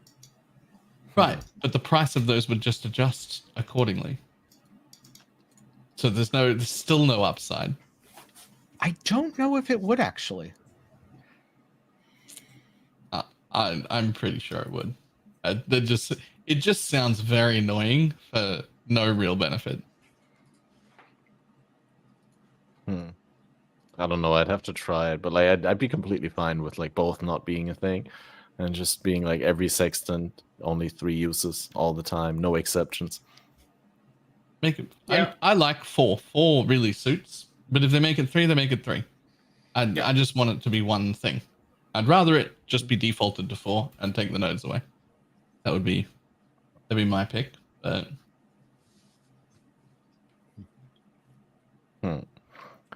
Yeah, and then I was curious, NeverSink, because you said it's a completely different issue with the boss notables. But you're basically also saying like if you farm the bosses, you want to farm the Uber versions and not the regular versions, and then there's no option to actually picking the things. Or did you have a different angle, a different point of view on that? Yeah, it's more or less that PoE is optimized around the best use case most of the time. So assume, let's say you're farming Maven invitations. If you're farming Maven invitations and you're not farming Uber Maven, you're losing out on a significant chunk of profit, and it probably isn't even worth farming Maven at this point, because the invitation prices are balanced around the best use case, which is always dropping an elevated sexton and having a chance of finding the Uber Awakening Gems and Progenesis. Well, and Echo Forge, I suppose. So this kind of makes the whole design a bit weird. And I like the idea that you can optimize for specific content, that you can optimize for specific chances of that. But I would, at least for the Uber invitations, I feel like it's good if the boss nodes give you more chance to access the bosses. So I like those. I like the ones that increase the chances of finding more shaper maps, increase the chances of finding more, or improving the maps themselves, like the ones with the conquerors are perfectly fine. But I don't like it when basically if you want to run a certain boss fight, it is the same thing. So I would rather the bosses, let's say the normal Maven, would sometimes drop an enriched Maven invitation, something like that. And that one you can either sell or run it. But then this one is also, if you want even significantly harder, it could even have 1 portal, I don't care. And at this point, this thing also has much better chances of dropping the Uber loot or the Uber drops. And then you as a player have a choice. Do you want to sell it to the Uber runners who can also run those if they want to? Or do you want to run it yourself? And I think something like that. You can also have like an upgrade token. So you add the upgrade token to the normal one. There's like a whole bunch of different options. But I really think splitting the normal bosses from the Uber bosses tree-wise would have benefit for everyone, with the exception of Uber boss races. I suppose Ben wouldn't be able to complete those in 18 hours next time. So this is the only downside I see there, which in this case is acceptable from my perspective. I think I'm pretty well documented when they announced those changes, and we were going through them both on stream and on this podcast, that they were horrible ideas and that you shouldn't have the same entry piece for Uber versions as you do for regular versions, because I don't lose out because I don't run bosses at all. But if I did run bosses, it would be Ubers. I don't lose out. In fact, this thing where the entry cost is the same for both, the only person that ever benefits is the 1% bosses, and everybody else suffers as a result. Every regular player should not be running bosses because of this. Yes. And that's silly. I would say people who don't run bosses also benefit, because the price of a keys is higher. True. But what I would do is take this one step further. Not only separate keys for Uber bosses, but also separate loot. Because if you can get a Dying Sun from Uber Shaper, why do you need it from Shaper? At that point, only the Uber specific items and the boss key upgrades become valuable. But if you have completely separate loot tables, which, given that they've offered boss rewards, new unique items, etc., several times, that could easily populate those tables. You would fight Uber Shaper for Uber Shaper loot. You would fight regular Shaper for regular Shaper loot. That way, you get more consistent rewards. Right now, it feels very much like a lottery. You either get something super amazing worth stacks of divines, or it's trash you leave on the floor. It also leaves progression to bossing players. Like, you want to start becoming a bosser. You're not ready for Ubers yet. You don't even know the fights. But now going to run regular Shaper you can do. Going to run regular Elder you can do. Going to run the Eater and Exarch things. You can do them without losing money now. Like, you'll make money because people are still going to want those items. The Ubers don't drop them. And you're not good enough for Ubers yet, so you drop Uber keys or Uber splinters or Uber fragments or whatever thing they go with, and you just sell those to the Uber people. Oh no, I foresee a Uber Fiat fight. I mean, isn't that just for regular feared, but Cirrus is also there? Fantastic. Do it. No, but they also have... No. Oh, that would be interesting. I guess there's like one redeeming quality still to it, and that is for the people who are already running the normal bosses. There's not a big threshold to try the Uber versions because they could just spec into the keystone and be like, well, I'm not losing more than I would be losing by running the normal version if I fail the Uber version. But I'd really love to see them separated. And we see like a boss in the game where that is done exactly that way, and it's been working well for a decade. And that would be Aziri and Uber Aziri, right? They have separate loot tables. One drops the access token to the other. It's not the exclusive, not the only way to get it, but it's the main way, I'd say. It's like farming regular Aziri to get access to Uber Aziri, and that works well. It also kind of like is cool for the gameplay loop for someone who does both, because you have like your Uber Aziri every couple runs where you have to really focus and pay attention that you do everything right, and then the regular Aziri runs are just like, switch off your brain and just run it. Not switch off your brain completely, but you know what I mean. I did it in one of the BPLs, like 2, 3, 4 BPLs ago. I played a purifying flame trapper, purifying flame miner, and I did like more Aziris than I ever did in my life before, and that was really fun, and I enjoyed that especially that back and forth between the hard version and the easy version. But you don't have that in the regular game with the other bosses, because there's no reason to ever run the non-Uber version if you can run the Uber version. Yep. Oh, I thought of Uber feared. Cirrus, Maven, Eater, Exarch, Trial Master. Suddenly I want to find that fight. And I want to fight Trial Master again. That's like... I guess I can. It's in the game, right? There's the map. Yeah. No, but I want to fight the Trial Master from back then. Is it exactly the same? I should maybe try it. Maybe I'll try it. Pretty much. Because I've only done that fight like 2 or 3 times in the league, and I've always failed it. 6 bottles now. Yeah, maybe then I can finally do it. All right. Yeah, we've been starting a little bit late, and it's super late here where NeverSink and I are, so I think we're going to go for a closing round. We did cover a lot of ground, so there's nothing to feel bad about.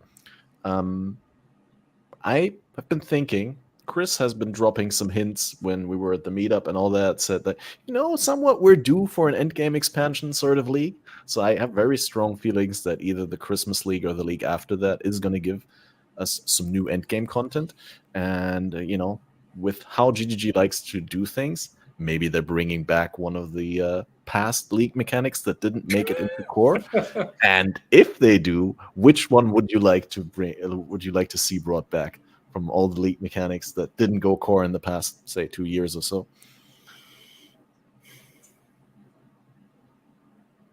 Robots. Robot Sentinels, is it for you? Yeah, like just the Sentinels, or specifically the Recombinators, probably, right? I mean, Recombinators are cool. They're actually... Recombinators are... This is going to upset someone. Recombinators are hands down the best crafting mechanic that's ever been put into the game. It was the most useful across the board at all levels of play. And it is almost a crime that it didn't get added. I agree that recombinators are very fun and they do a lot of good things, but I think they're probably also having some bad effects. That said, though, I think the positive effects outweigh the negative ones because they're just incredibly fun to use and they make you look at items on the ground. But they do raise the ceiling of what good gear is quite a bit, so maybe there needs to be some hard cap. Maybe no suppression on non-evasion basis. That was so silly. Maybe That you was should be able to have suppression on all bases. Yeah, maybe Since- suppression should just be deleted from the game so we can start playing the game and enjoying different defensive mechanics again. Because I feel like with my character, I have 0 suppression. I'm so tanky. I get Indomitable Resolve. I get 70 plus physical taken as fire. I got a whole bunch of cold and lightning taken as fire. I got endurance charges, armor, molten shell, everything, and I still get one shot by random spells. Right, and I'm pretty sure if I didn't have any of the defenses that I just listed, but I had 100% chance to suppress spells, a lot of those deaths I wouldn't die. Yep. Either let me put suppress on everything or get rid of it would be my. Well, at least in the answer current there. state of the game where suppress feels somewhat mandatory, right? It could also be just less mandatory and more of an optional thing, maybe not be as impactful as 50% reduction. Or, I mean, we've been talking about the suppression thing for over a year now, right? But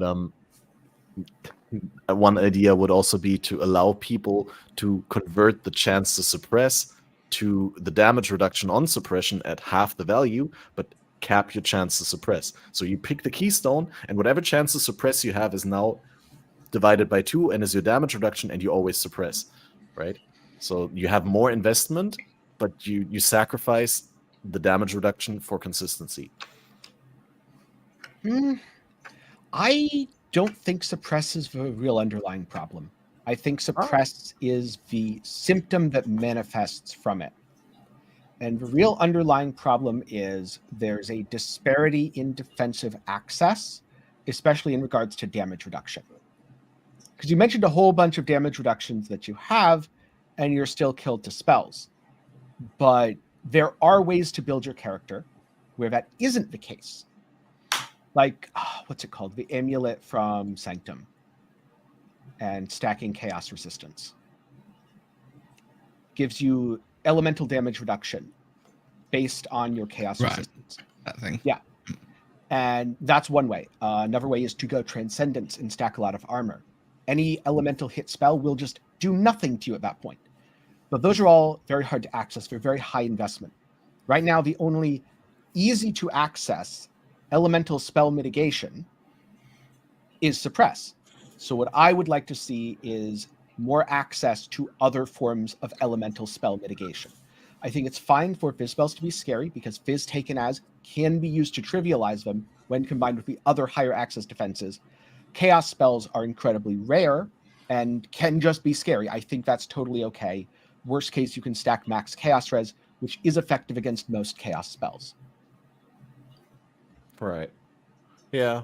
Yeah, maybe it's just that. Maybe we just need a better ecosystem of defenses. I just feel like, yeah, I mean, you nail it. I'm not disagreeing with what you're saying, but just to repeat what you said, to be the dead horses, I just feel for the same money that I'd have to get into 100% suppression on some character, I cannot get all the max res that I need to get my elemental mitigation up. Like raising max res is such a big, but I guess max res also helps against degen, which suppression doesn't. So yeah, there's just many aspects to consider. Back to the closing round though. If you had to pick a mechanic to come back next league, what would it be, NeverSink? There's honestly only just 2 choices, Ultimatum and Sentinel. I mean, there's probably no one asking for Lake of Calandra to come back, or maybe some people I'd said want 2 years kind of like off the top of my head. You can also pick older ones. No, I like Sentinel. Recombinators were a little bit too powerful and a little bit too predictable. Otherwise, I would like for them to make a comeback, maybe with not being so easy to manipulate. But gameplay-wise, I think I would go with Ultimatum, but under the premise of it being potentially merged or reworked with Ritual or something like that. Yeah, I do like... I think I would rather see Ultimatum there. I felt like I didn't really like Sentinel's mechanic. I definitely like the recombinators, but from those two, probably ultimatum. Yeah, Yeah, a that's rework fair. version. I don't understand why Ultimatum didn't make a comeback. I mean, they reintroduced so many elements from Ultimatum. I just give us the Ultimatum mechanic back in the map. I mean, most people are gonna exclude it from spawning anyway, right? Because most mechanics are worthless if you don't invest into them. So might I as well won't. It's exclude great. them. I loved it. I want it back. Yeah, if just for the freeze, not for the rewards. Oh, the rewards are great. Would they still hold up nowadays, though?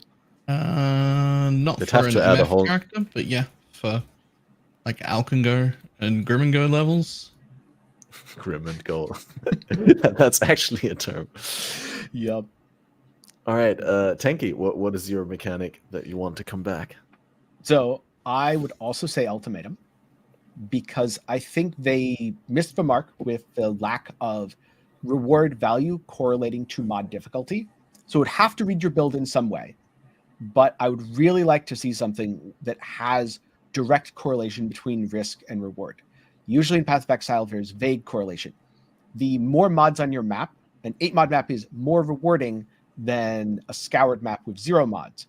In many cases, it is more difficult, but not always. It's an indirect correlation.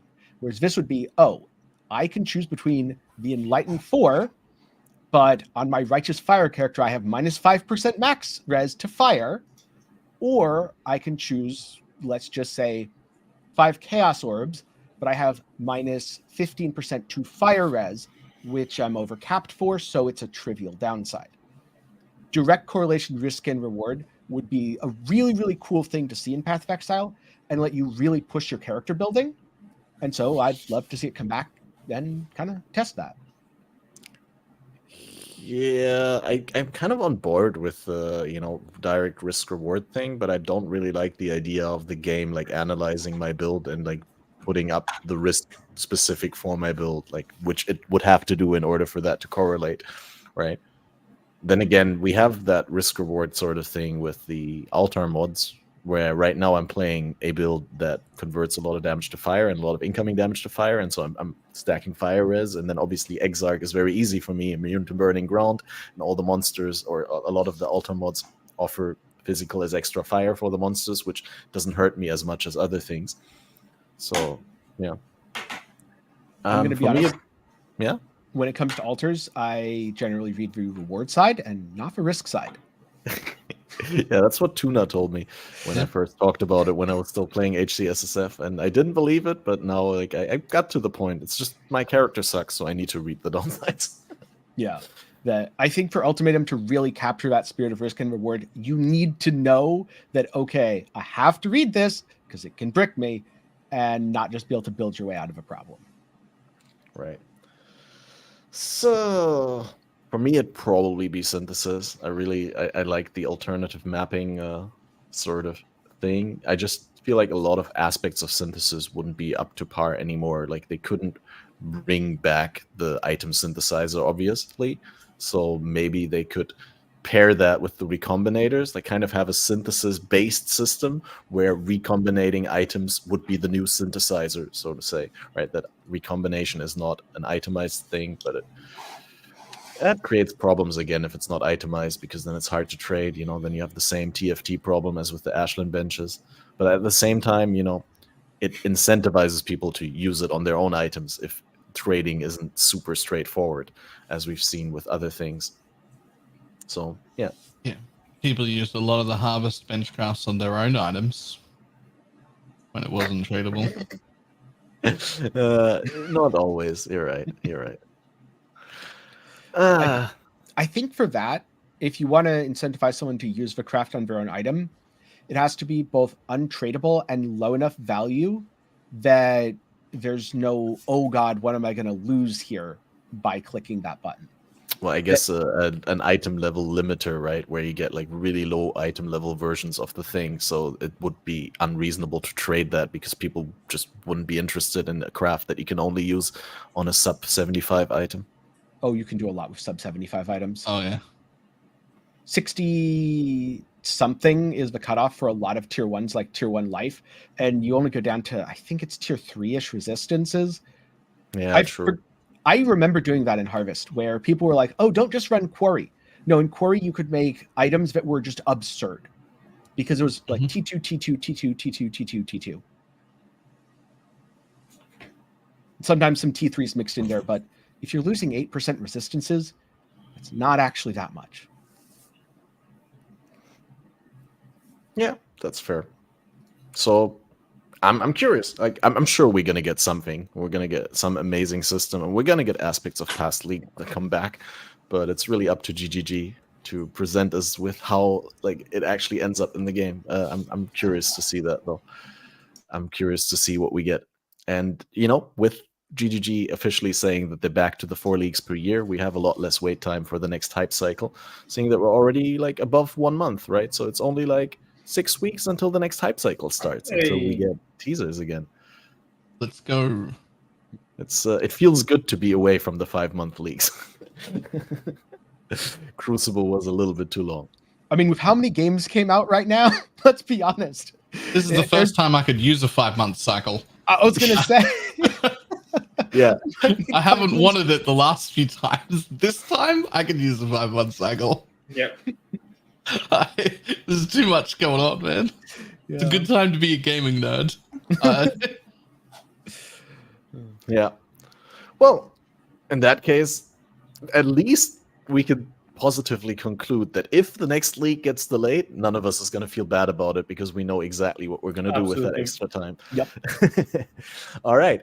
So to round things off, I want to thank you guys for coming onto this podcast. It's been a little bit of planning that we put into this, and it was very time critical because we're all from different parts of the earth, but it happened and we came together and it was great. And thanks for coming and sitting on the table with us and discussing all these topics. Guys, if you haven't checked them out yet, make sure to check out Tenkei's channel with amazing ARPG videos. Make sure to follow NeverSink on Twitter for some very based takes around new league mechanics, and definitely customize your item filters with filterblade.xyz if you're not following Balor's ultra strict don't complain filter like I recently started because I got borrowed a headhunter. You should not use that. It was actually really good for the purpose that I used it for. But yeah, there will be more Fated Connections, but if you haven't listened to this episode in full, then you can always rewind, listen to it in full. It's available on all podcast platforms as usual, and there will be more Fated Connections, as always, announced on my Twitter. So follow that. The next episode is still up in the air, but we're aiming to do one next weekend again with interesting guests, as always. There was one other thing in my head that I wanted to say. So, anyone want to have the last word before I close things off? Good. All right. Then I guess thanks GGG for an amazing league that provides us with so much stuff to talk about, even like after a month in. And stay tuned for the next episode. If you've been supporting, that's the thing I wanted to say. If you've been supporting on Patreon, YouTube, or the Twitch memberships, thank you very much. Your name will be shown in the end.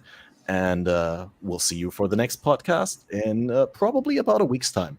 So thanks, everyone, and see you soon. Bye-bye. Wait, if I find the outro thing. Thank you. Bye.